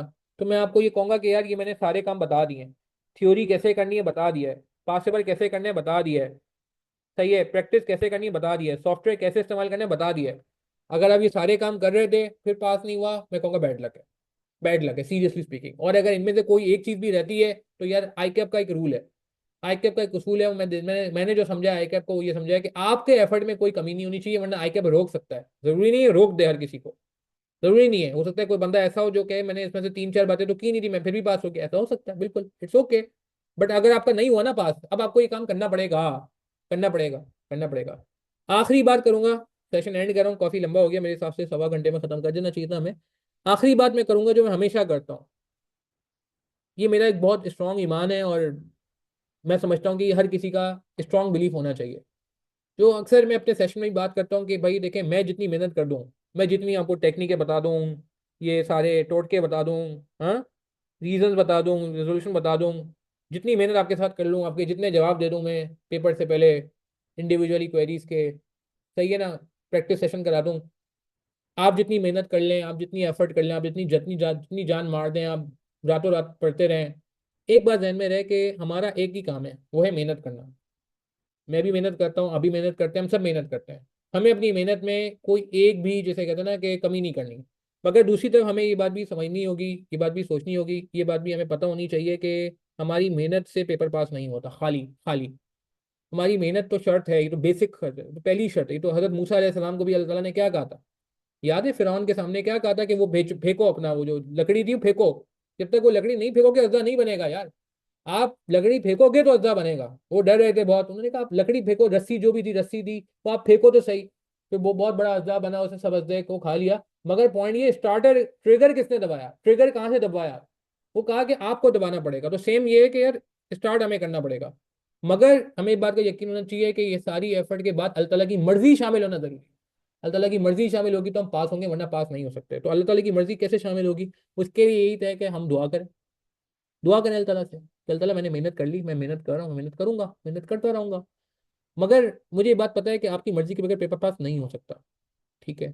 तो आप इस मेहनत को कबूल फरमाएं और मुझे इस मेहनत के जरिए जो है वो इसमें कामयाबी अता फरमाएं। अल्लाह ताला की मर्जी शामिल होगी तो हमारा पेपर पास हो जाएगा, नहीं होगी तो नहीं होगा। दुआ से मैं समझता हूँ कि हम बिल्कुल अल्लाह ताला से एक स्ट्रॉन्ग कनेक्शन बना सकते हैं, ठीक है जी। और last but not the least, अपने लिए भी दुआ करें, दूसरों के लिए भी दुआ करें, अपने दोस्तों के लिए भी दुआ करें, जितने लोग पाकिस्तान में पेपर दे रहे हैं सबके लिए दुआ करें यार। पता नहीं किसकी दुआ किसके हक में कबूल हो जाए। कोई इसमें, मैं अक्सर एक बात करता हूँ, कोई पैसे नहीं लगते यार दुआ करने में, क्या पैसे लगते हैं किसी के, ठीक है? तो और उल्टा, एक मैं आपको साइकोलॉजिकल एडवांटेज बताऊंगा, जब आप दुआ करते हैं ना तो आप सरेंडर करते हैं। आप सरेंडर कर देते हैं, आप कहते हैं भाई मेरे हाथ में कुछ है ही नहीं, जो मेरे हाथ में था वो मैं कर रहा हूँ, उसके आगे मेरे हाथ में बस, अब मेरी बस हो गई, यही है मेरे हाथ में।